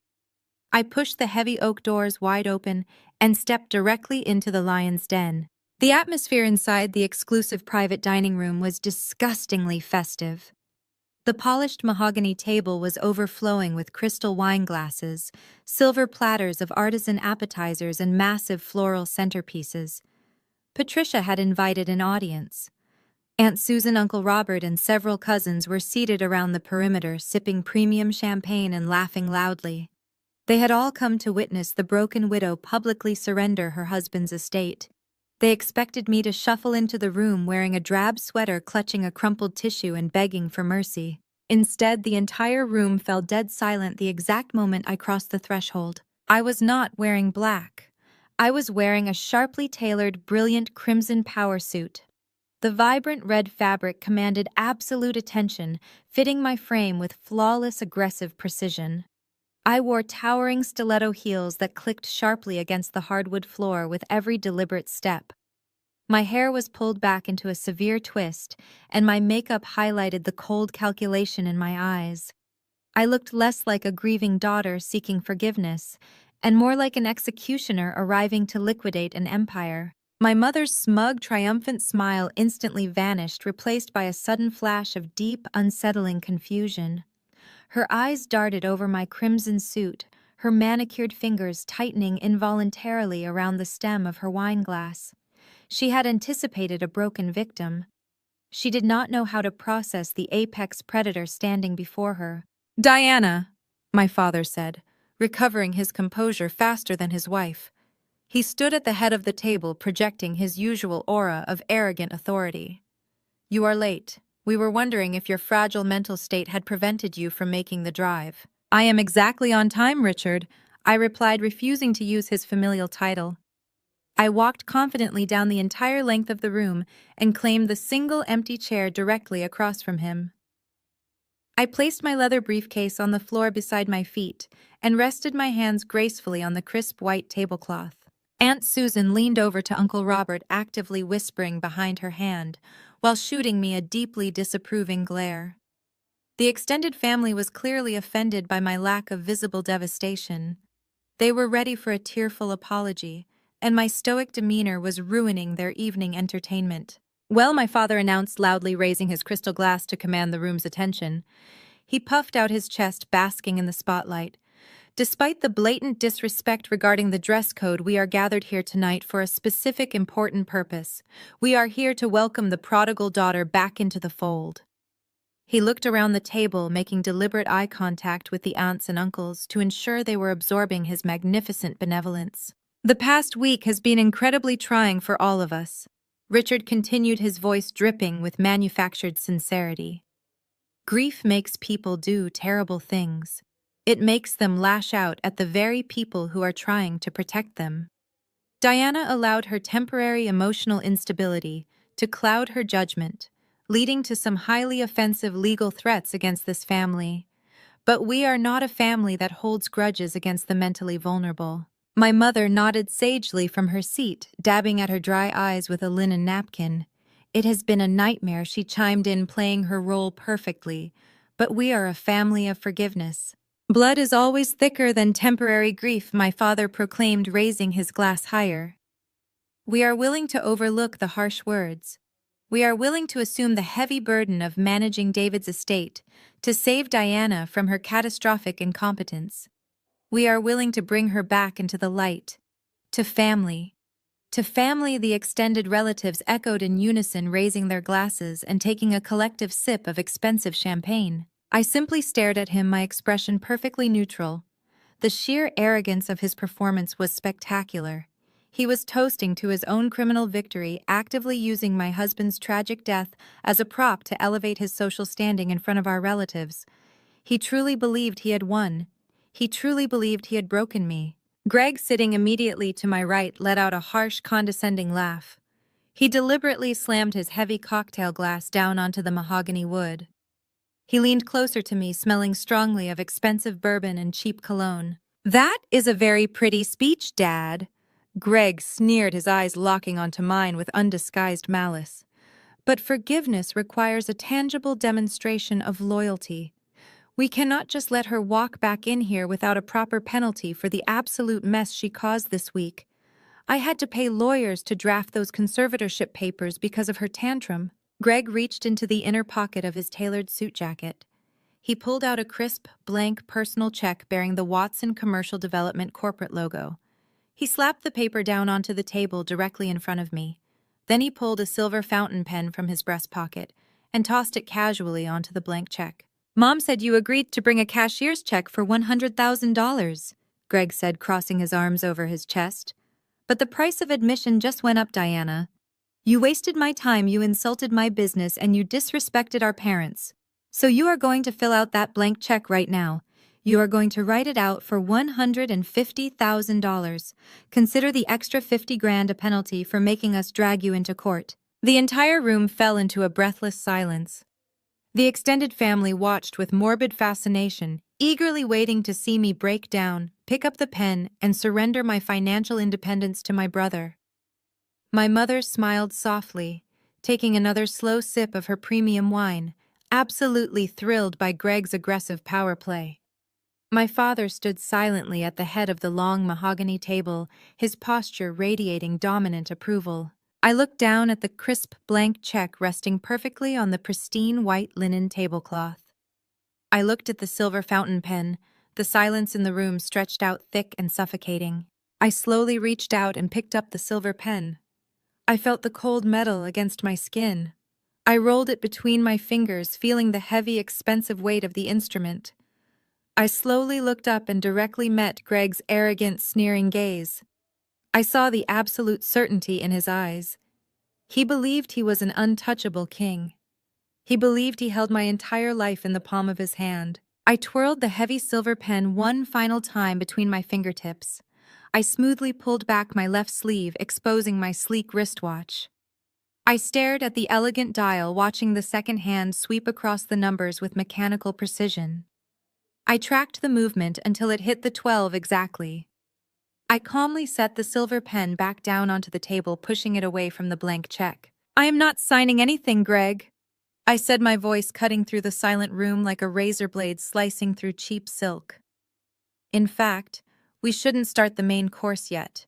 We need to wait for my VIP guests." My father's face instantly darkened with explosive rage. "What are you talking about, Diana? Who exactly did you invite to this private dinner without my express permission?" Suddenly, with a loud, resounding thud, the heavy oak doors of the private dining room swing open. The private dining room at the Continental was bathed in the glow of crystal chandeliers. Patricia had spared no expense for her orchestrated victory lap. She had invited every available aunt, uncle, and cousin to witness my submission. The atmosphere was disgustingly festive. The extended family sat around the massive mahogany table, sipping premium champagne and laughing loudly. They were actively celebrating my imminent surrender. The heavy oak doors swung open and I calmly walked into the room. The lively chatter instantly died. My relatives stared at me with poorly concealed shock. They eagerly expected a broken, weeping widow shuffling through the door in drab mourning clothes, clutching a crumpled tissue and begging for financial mercy. I was not wearing black. I was wearing a sharp-tailored crimson power suit.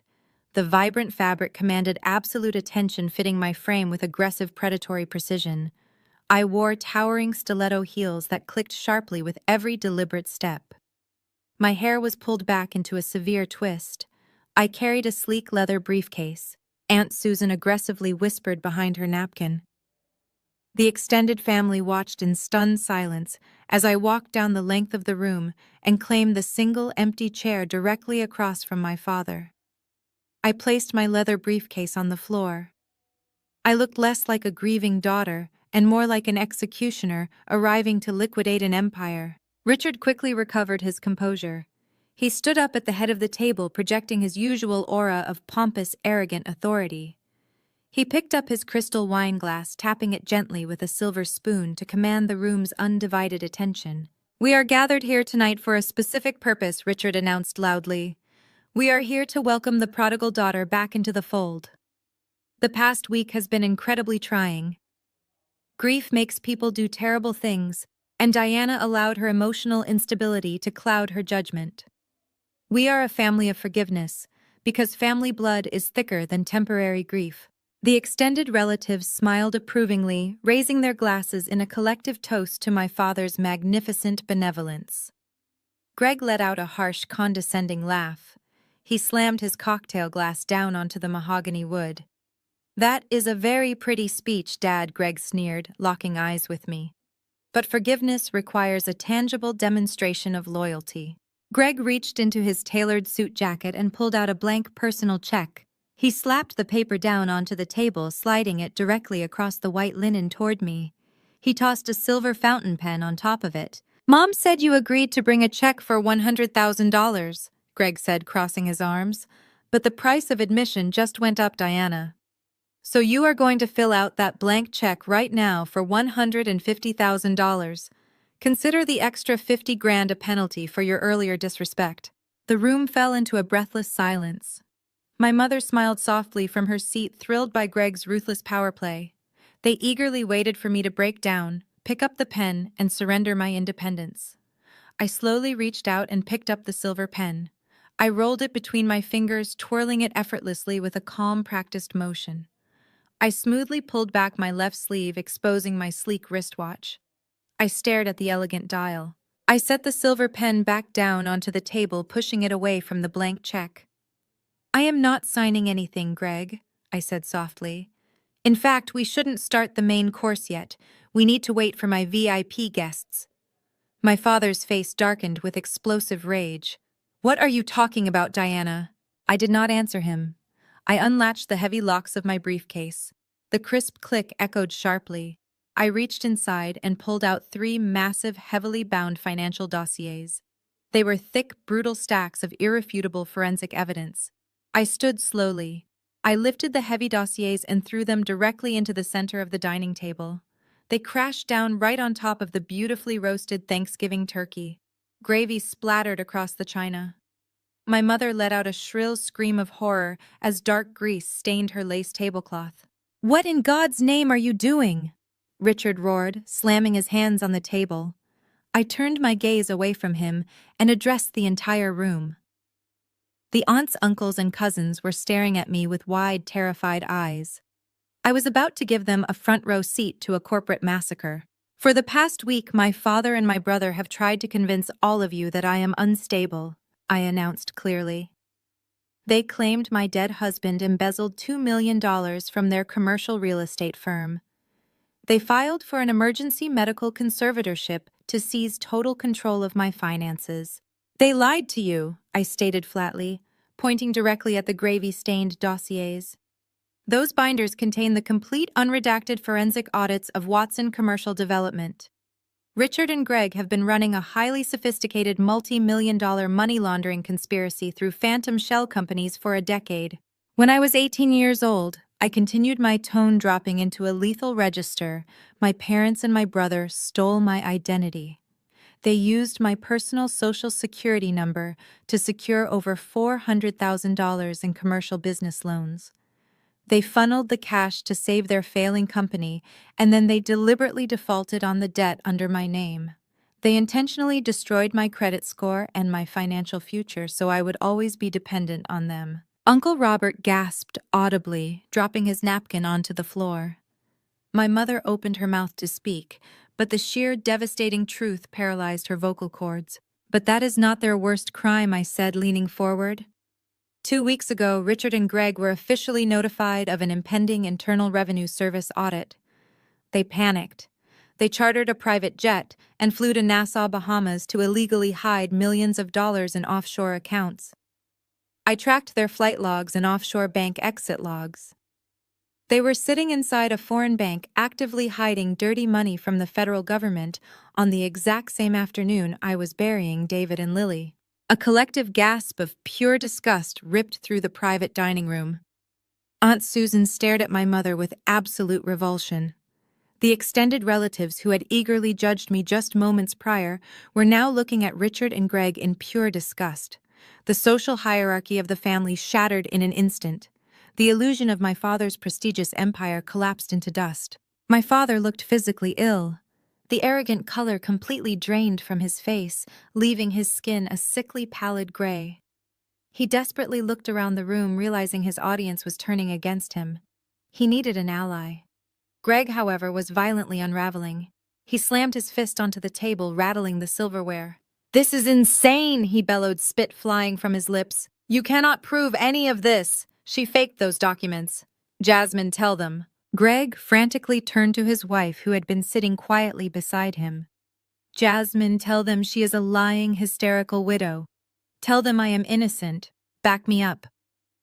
Jasmine did not flinch. She calmly reached up and pulled the dark designer sunglasses off her face, exposing the dark purplish bruise blooming across her left cheekbone. The relatives gasped again, a fresh wave of horror washing over the room. Jasmine stood up slowly. Her posture was immaculate. She looked down at Greg with an expression of pure, unadulterated loathing. She reached for her left hand and grabbed her massive diamond wedding ring. She pulled the heavy band over her knuckle. She held the ring suspended in the air for one terrible, silent second.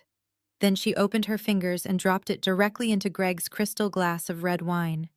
The expensive diamond sank to the bottom with a muffled splash. I filed for divorce and sole custody this morning.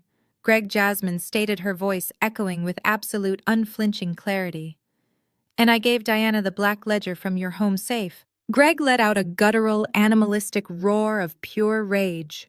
The realization that his own wife had handed over the holy grail of financial evidence completely destroyed his remaining sanity. He kicked his chair back violently, sending it crashing to the hardwood floor. He lunged across the table toward Jasmine in a blind, destructive fury, desperate to silence the woman who had just guaranteed his total annihilation. I slammed my hand down on the mahogany table, stopping his momentum. I wouldn't do that, Greg, I said softly, my voice chillingly calm against his explosive anger. At that exact moment, the restaurant manager nervously backed away from the doorway with his hands raised. The heavy oak doors of the private dining room swung open. 3 heavily armed federal agents and 2 local police officers stepped into the room.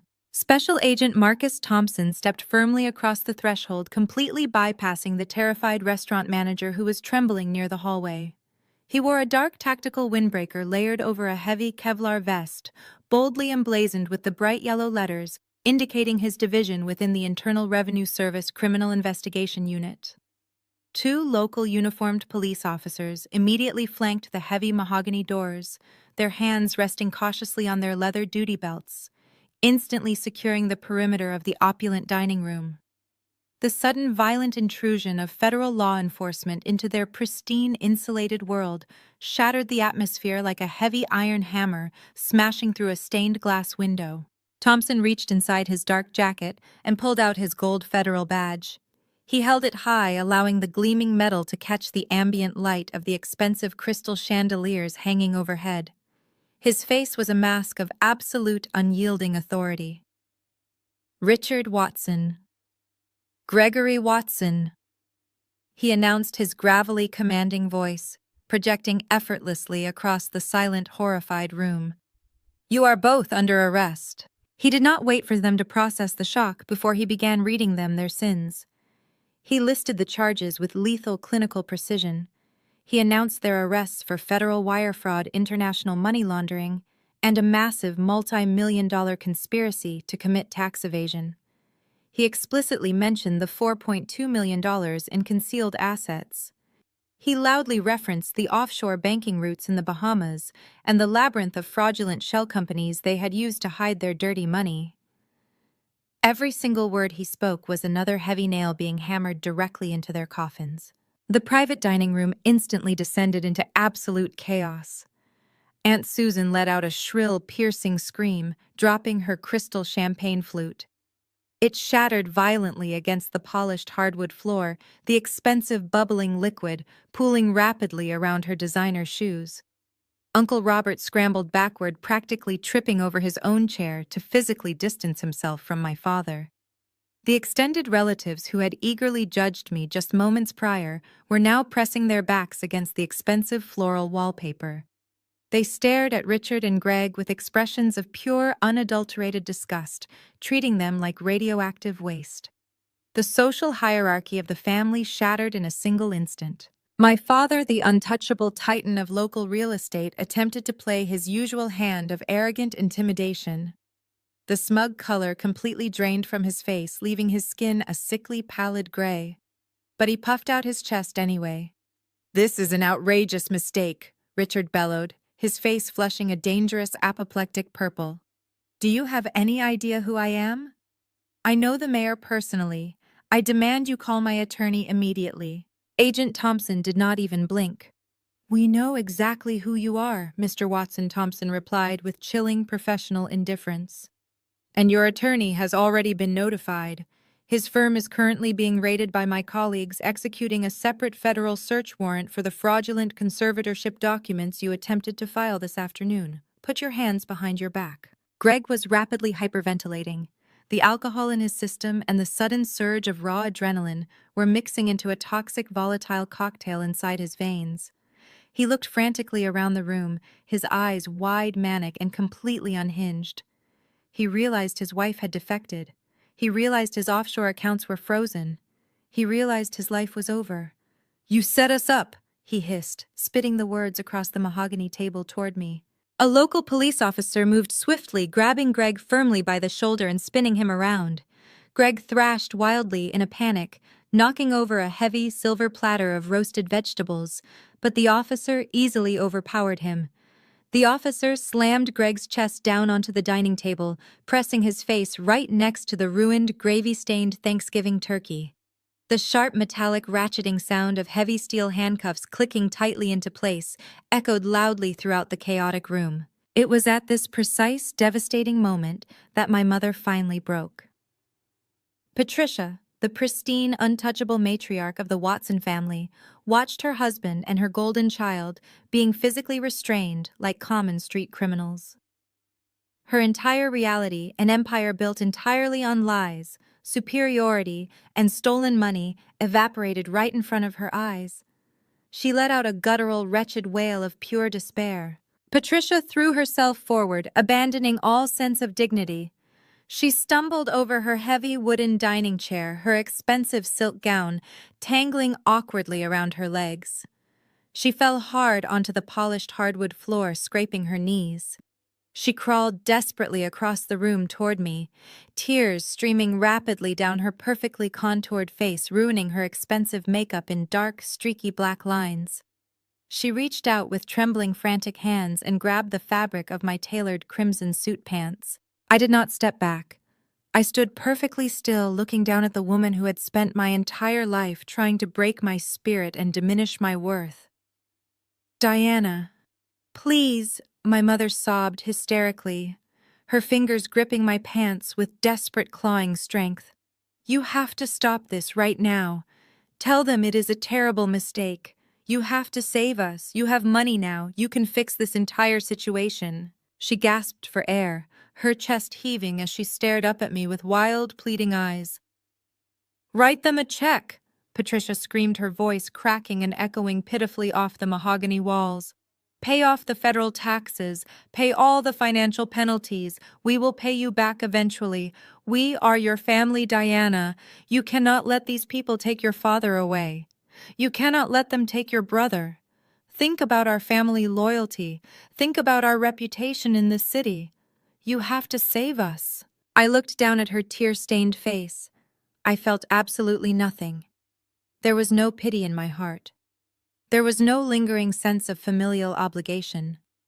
My emotional core was a solid, unbreakable block of ice. The desperate weeping woman clutching my ankles was a complete stranger to me. I slowly reached down, grabbed her wrists, and pried her trembling fingers off my crisp crimson suit. I let her hands drop heavily back to the floor.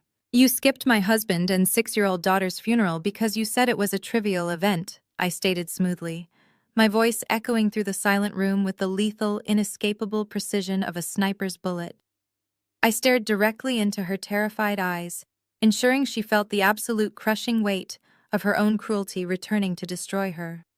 "Let's see if a 20-year sentence in federal prison is trivial, Mother." Patricia collapsed entirely onto the floor, burying her face in her trembling hands, weeping uncontrollably into the hardwood. Aunt Susan was crying openly now, gripping Uncle Robert's arm in sheer terror. The absolute destruction of the Watson family was final and complete. The financial empire was dead. Their pristine social standing was permanently obliterated. They were going to lose the sprawling estate, the luxury cars, the country club memberships, and their freedom. Agent Thompson signaled to his tactical men. "Take them out of here," he commanded sharply. The officers grabbed Richard tightly by the arms, hauling the defeated, utterly silent patriarch toward the hallway.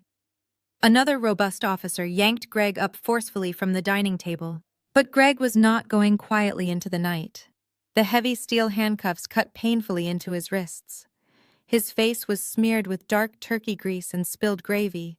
He twisted violently in the police officer's unyielding grip, his eyes completely bloodshot, his mind visibly fracturing under the immense crushing pressure of his impending reality. He looked at me standing there in my crimson suit, completely untouched, entirely victorious, holding the keys to the kingdom he fundamentally believed belonged to him. His sanity snapped. It broke audibly, giving way to a purely psychotic, venomous rage that completely overtook his body. He fought aggressively against the police officers, digging his expensive leather heels into the floor, straining his neck to scream directly at me. David got exactly what he deserved. Greg bellowed, his voice tearing from his throat in a raw, ragged, horrifying shriek. The entire room froze instantly. Aunt Susan stopped crying. The restaurant manager backed away in sheer terror. He stuck his nose where it didn't belong. Greg screamed, his face contorted into a horrifying, desperate, maniacal smile as he completely lost his mind. He found the offshore accounts in the Bahamas. He found the hidden Cayman transfers. He was going to turn us into the authorities, and that's why his brakes failed. The absolute silence that followed his words was suffocating. The police officers immediately tightened their grip on Greg, freezing strictly in place as the sheer devastating magnitude of the spontaneous confession registered in their minds. Agent Thompson turned around slowly, his professional demeanor entirely replaced by a lethal, predatory stillness. I stood perfectly still, unable to blink, unable to breathe. My blood ran completely cold, turning to ice inside my veins.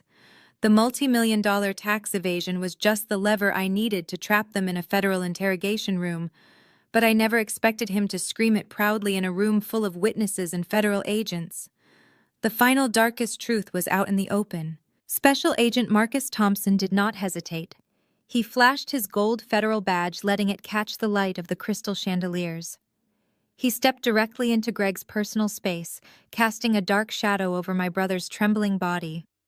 Two local police officers shoved Greg firmly against the mahogany table, pinning his chest against the ruined dinner spread. Gravy and red wine soaked his custom-tailored suit. The atmosphere had shifted from shock to a suffocating horror. "Richard Watson, Gregory Watson," Agent Thompson announced, his gravelly voice echoing with absolute lethal authority. "You are both under arrest. I am formally charging you with federal wire fraud, international money laundering, and a multi-million-dollar conspiracy to commit tax evasion. You have the right to remain silent. Anything you say can and will be used against you in a court of law. You have the right to an attorney. If you cannot afford an attorney, one will be provided for you. Do you understand these rights?" The private dining room instantly descended into absolute chaos. Aunt Susan let out a shrill scream, dropping her champagne flute. It shattered violently against the polished hardwood floor. Uncle Robert scrambled backward, practically tripping over his own chair to physically distance himself. The extended relatives who had spent their lives worshipping my father were entirely mute. The illusion of the pristine Watson legacy had been completely shattered, replaced by the grotesque reality of blood and greed. My father stood frozen at the head of the table. Richard Watson, the untouchable titan of commercial real estate, was physically trembling. The silver handcuffs binding his wrists clinked sharply against his expensive watch. He looked at Agent Thompson, then at Greg, and finally at me. He saw the cold, calculated execution of his entire empire reflecting in my eyes. The immense, crushing pressure of the federal agents closing in finally broke his resolve. The arrogant patriarch crumbled into a desperate old man. "It was not supposed to happen like that," Richard blurted out, his voice cracking with unadulterated panic. He took a stumbling step forward, pulling against the grip of the arresting officer. "We did not want anyone to die. You have to believe me. You have to understand the context." Agent Thompson snapped his attention to my father. "I highly suggest you remain silent, Mr. Watson. You are actively digging a deeper grave." But Richard could not stop. The dam had broken, and his cowardice demanded he throw his own son to the wolves to save his own skin. David found the offshore routing numbers Richard babbled frantically, sweat beading on his forehead.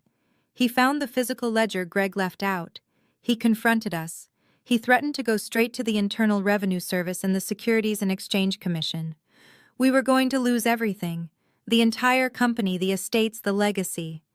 Greg said he knew a mechanic, a contractor who handled off-the-books problems for our development sites. My father swallowed hard, his eyes pleading as he looked at the disgusted faces of his extended family. Greg paid the mechanic to tamper with the brake lines on David's car. It was just supposed to be a warning. We just wanted to scare him. We wanted him to get into a minor fender bender just enough to make him realize we could reach him anywhere. We wanted to terrify him into keeping his mouth shut about the tax evasion. We didn't mean to kill Lily. The sheer audacity of his confession, the pathetic attempt to minimize the brutal murder of my husband and my beautiful 6-year-old daughter, shattered the final icy wall of my composure. The calculated professionalism I had maintained for the past week completely evaporated. It was instantly replaced by a wave of pure, unadulterated grief and blinding apocalyptic rage. I did not scream. I did not physically attack them. My stillness was far more terrifying than any physical violence. I walked slowly around the edge of the mahogany table, my stiletto heels clicking rhythmically against the hardwood floor until I stood mere inches away from my father. A terrible, tragic accident, I repeated softly, my voice vibrating with a dark, lethal intensity that made the hair on the back of my neck stand up. You paid a mechanic to sever the brake lines of a vehicle carrying my family, and you dare call it an accident. You murdered my husband because you were too greedy to pay your taxes. You murdered my 6-year-old daughter because your fragile ego could not handle losing your pathetic country club membership. My father tried to look away, but I stepped closer, forcing him to meet my eyes. I wanted him to see the absolute destruction of his bloodline. You are a monster, Richard, I hissed, stripping away his title of father forever. And you, Greg, are a pathetic, weak coward who had to hire a mechanic to do your dirty work because you have never fought a fair fight in your miserable life. You both thought you were untouchable. You thought you could simply throw money at the problem and walk away clean. You thought you could intimidate a grieving widow into signing away her silence. I stepped back, addressing both of them, as the federal agents maintained their iron grip on their shoulders. I am going to make you a promise right now. I stated, my voice echoing with unwavering certainty. I am going to use every single dime of David's life insurance. I am going to use every forensic accounting skill I possess. I am going to dedicate every waking second of my existence to ensuring that neither of you ever breathes free air again. I will personally testify at your trials. I will hand the federal prosecutors every piece of digital and physical evidence proving your financial crimes. I will sit in the front row of the courtroom every single day until the judge hands down consecutive life sentences for the murder of my family. You are going to die in a federal prison cell, and your names will be remembered as nothing more than a cautionary tale of greed and absolute failure. It was at this precise moment that Patricia finally broke. She fell to her knees, abandoning all sense of dignity. She scrambled across the polished hardwood floor, tears streaming down her face, ruining her expensive makeup. She reached out with trembling hands, clutching the fabric of my crimson suit pants. "Diana, please!" My mother sobbed hysterically. "You have to stop this. You have money now. You can fix this entire situation. Write them a check. Pay off the IRS. We will pay you back. We are your family. You cannot let them take your father away. Think about our family loyalty. Think about our reputation. You have to save us." I looked down at my mother, completely devoid of emotion. There was no pity in my heart. The desperate, weeping woman clutching my ankles was a complete stranger to me. I slowly reached down and pried her trembling fingers off my crisp suit. I let her hands drop heavily back to the floor. "You skipped my husband and 6-year-old daughter's funeral because you said it was a trivial event," I stated smoothly, my voice cutting through the silent room with lethal precision. "Let's see if a 20-year sentence in federal prison is trivial, Mother." Patricia collapsed onto the floor, weeping uncontrollably. She was utterly abandoned. The extended relatives actively stepped over her as they hurried out of the room, desperate to distance themselves from the radioactive fallout of the Watson name. Nobody offered her a hand. She was left sobbing alone, socially ruined and financially destitute. Agent Thompson nodded sharply to his tactical team. "Get them out of my sight," he commanded. The federal agents shoved Richard forward, forcing him to walk. The local police officers yanked Greg upright. The two men were aggressively frog-marched out of the private dining room. The heavy oak doors swung open, exposing them to the crowded main dining floor of the Continental. Dozens of wealthy restaurant patrons, local politicians, and business rivals stopped eating and stared in horrified shock. Richard and Gregory Watson, the so-called kings of local real estate, were dragged through the restaurant in silver handcuffs covered in gravy and profound disgrace. As the police aggressively handcuff Greg, his expensive watch shatters against the wood. The heavy steel cuts painfully deep into his wrists. He thrashes wildly, completely losing his mind.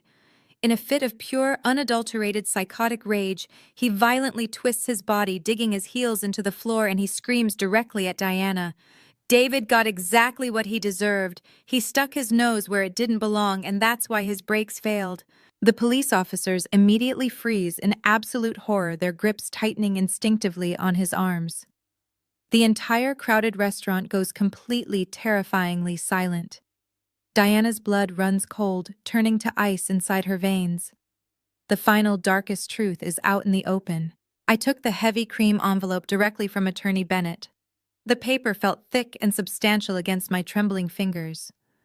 I thanked him very quietly, my voice a hollow rasp in the freezing night air. He gave a solemn nod, turned and disappeared back into the shadows of the financial district. I unlocked my car, pulled the heavy door shut, and sealed myself inside the quiet cabin. The streetlights cast long, sharp shadows across the dashboard. I turned on the overhead dome light. My hands shook as I broke the wax seal.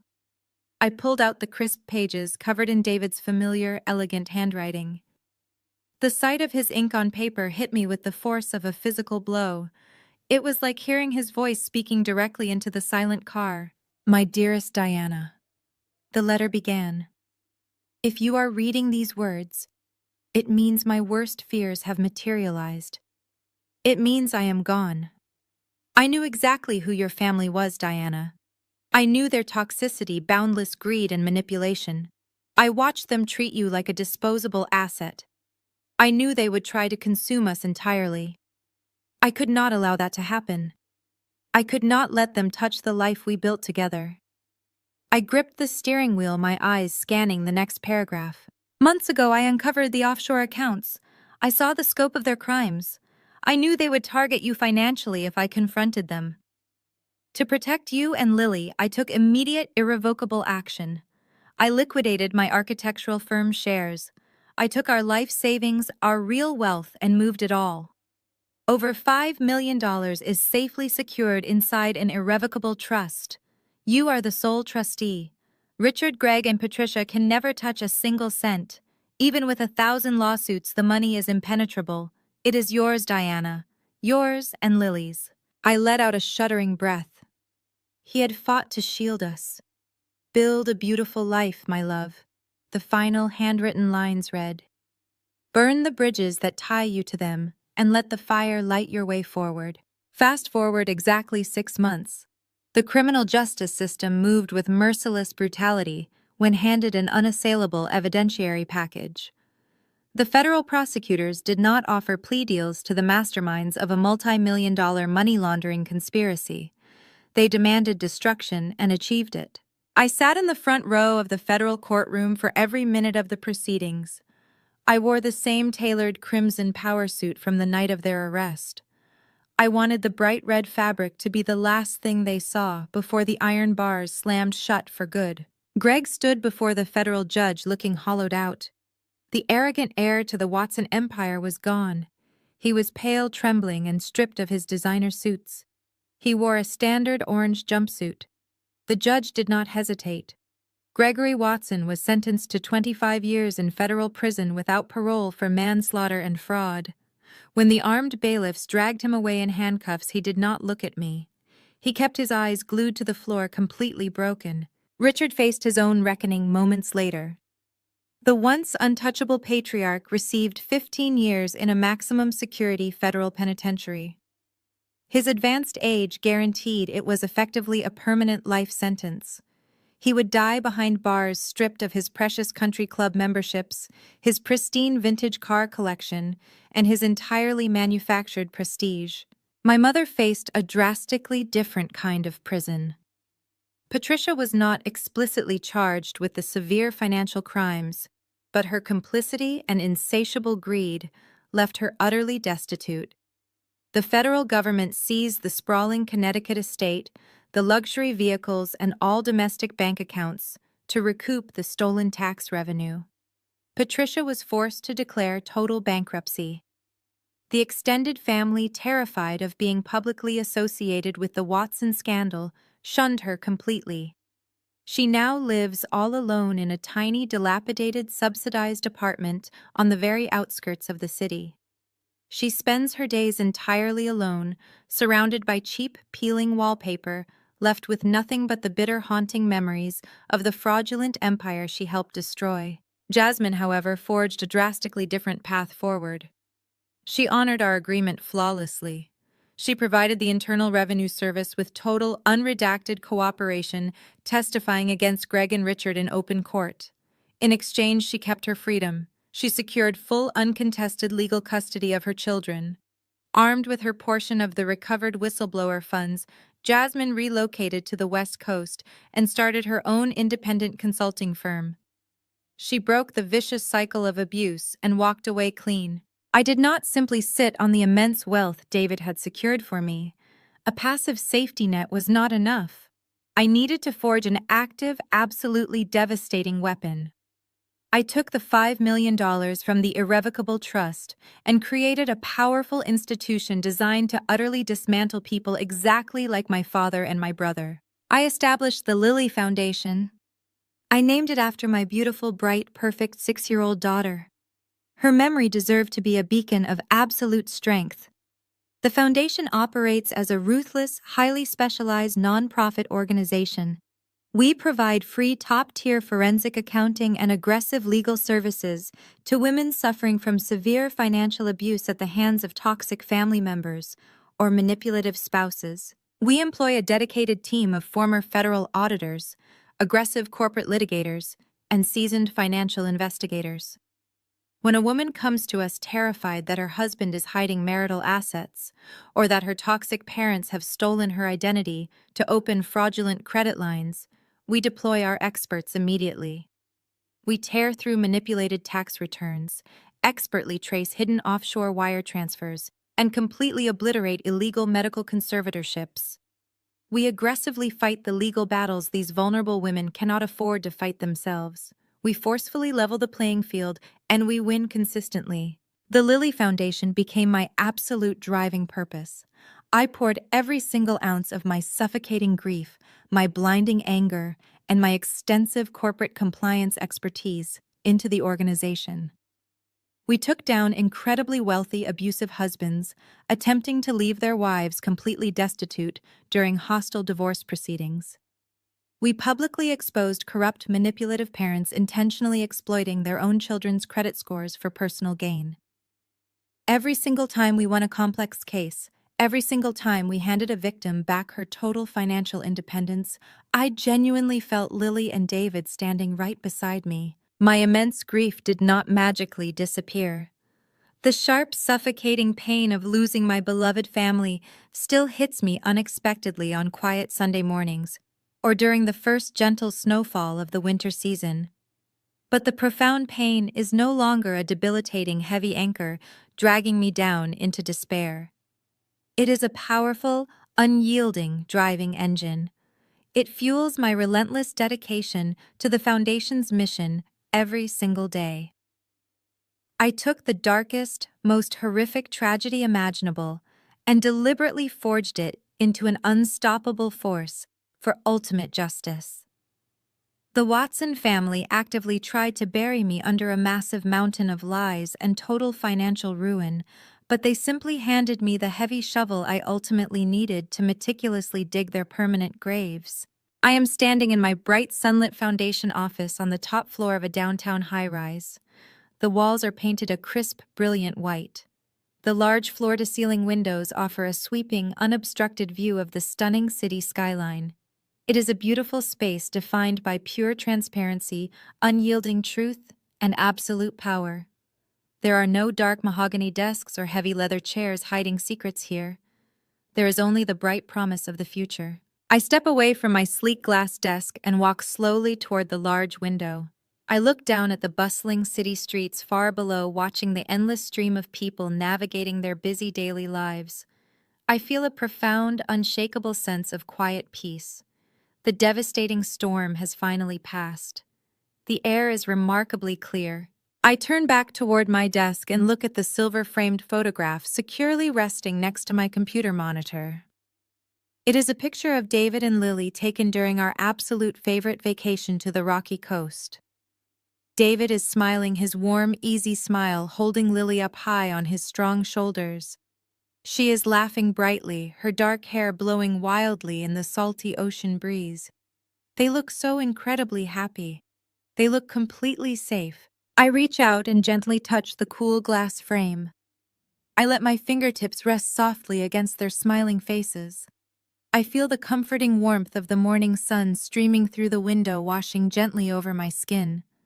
They called me a failure, a scapegoat, a tool to be used. They thought family meant I had to bleed so they could feast. But I learned that family isn't blood, it's who stands by you in the dark. I stopped calling them family, and in doing so, I finally found my entire life.